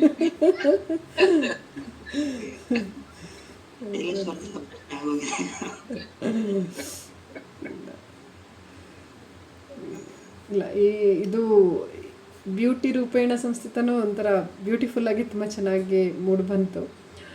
ಚರ್ಚೆ ಇರ್ಬೋದು. ಇನ್ನು ಮುಂದಿನ ಅಧ್ಯಾಯಕ್ಕಾಗಿದ್ದರೆ ನಾವು ಹೋಗ್ಬೋದು ಅನಿಸುತ್ತೆ. ಮುಂದಿನ ಸೆಷನ್ಗೆ ನಾವು 2ನೇ ಅಧ್ಯಾಯನ ಓದ್ಕೊಂಡು ಬರ್ತೇವೆ. ಹಾಗೆ ನಮ್ಮಲ್ಲಿರೋ ಪ್ರಶ್ನೆಗಳನ್ನು ನಿಮ್ಮ ಜೊತೆ ಒಂದು ವಿಷಯ, ಈಗ ಸೆಕೆಂಡ್ ಚಾಪ್ಟರ್ ಕಂಪ್ಲೀಟ್ಲಿ ಟೆಕ್ನಿಕಲ್. ಅದು ಅಂದ್ರೆ ನಾನು ಅವಾಗಲೇ ಹೇಳಿದೆ ಸಿನಿಮಾದ ಟೆಕ್ನಿಕ್ ಹೆಂಗ್ ವರ್ಕ್ ಆಗುತ್ತೆ ಅನ್ನೋದು. ಆಮೇಲೆ 3rd, 4th, 5th, 6th chapter ಮತ್ತೆ ವಾಪಸ್ ಸ್ವಲ್ಪ ಜನರಲ್ ಪಾಲಿಟಿಕ್ಸ್ ಗೆಲ್ಲ ಬರುತ್ತೆ. ನೀವು ಅಂದ್ರೆ ನೀವ್ ಹೆಂಗ್ ಡಿಸೈಡ್ ಮಾಡಿದ್ರು ಓಕೆ. ಫಸ್ಟ್ ಬೇರೆ ಚಾಪ್ಟರ್ಸ್ ಮುಗಿಸಿ ಕೊನೆಗೆ ಟೆಕ್ನಿಕಲ್ ಆಗಿ ಬರೋದಾದ್ರೂ ಓಕೆ. ಇಲ್ಲ ನೆಕ್ಸ್ಟ್ ನೀವು ಅದು ಯೋಚನೆ ಮಾಡಿ ಒಂದ್ಸಲ. ಯಾಕಂದ್ರೆ ಸೆಕೆಂಡ್ ಚಾಪ್ಟರ್ ಕಂಪ್ಲೀಟ್ ಟೆಕ್ನಿಕಲ್ ಅದು. ಮತ್ತೆ ನಾನು ಅದಕ್ಕೆ ಕೆಲವು ಕ್ಲಿಪ್ಸ್ ತೋರಿಸ್ಬೇಕಾಗ್ತದೆ, ಬರೀ ಮಾತಲ್ಲಿ ಸಾಧ್ಯ ಇಲ್ಲ. ಹೆಂಗ್ ಡಿಸೈಡ್ ಮಾಡೋದು ನನಗೆ ಓಕೆ. ಸರಿ, ಅರ್ಥ ಆಯ್ತು. ಅಲ್ಲ, ಇದ್ರ ನೀವು ಹೇಳಿದ ಮಾಹಿತಿ ಮೇಲೆ ನಾವು ಇದನ್ನ ಮಾಡ್ತೇವೆ, ಡಿಸೈಡೇ ಮಾಡ್ತೇವೆ. ಓಕೆ, ಖಂಡಿತ. ಹಾಗಿದ್ರೆ ನಾವು ಇವತ್ತಿನ ಅಧ್ಯಯನದ ಅವಧಿಯನ್ನು ಮುಗಿಸ್ಬೋದು ಅನಿಸುತ್ತೆ.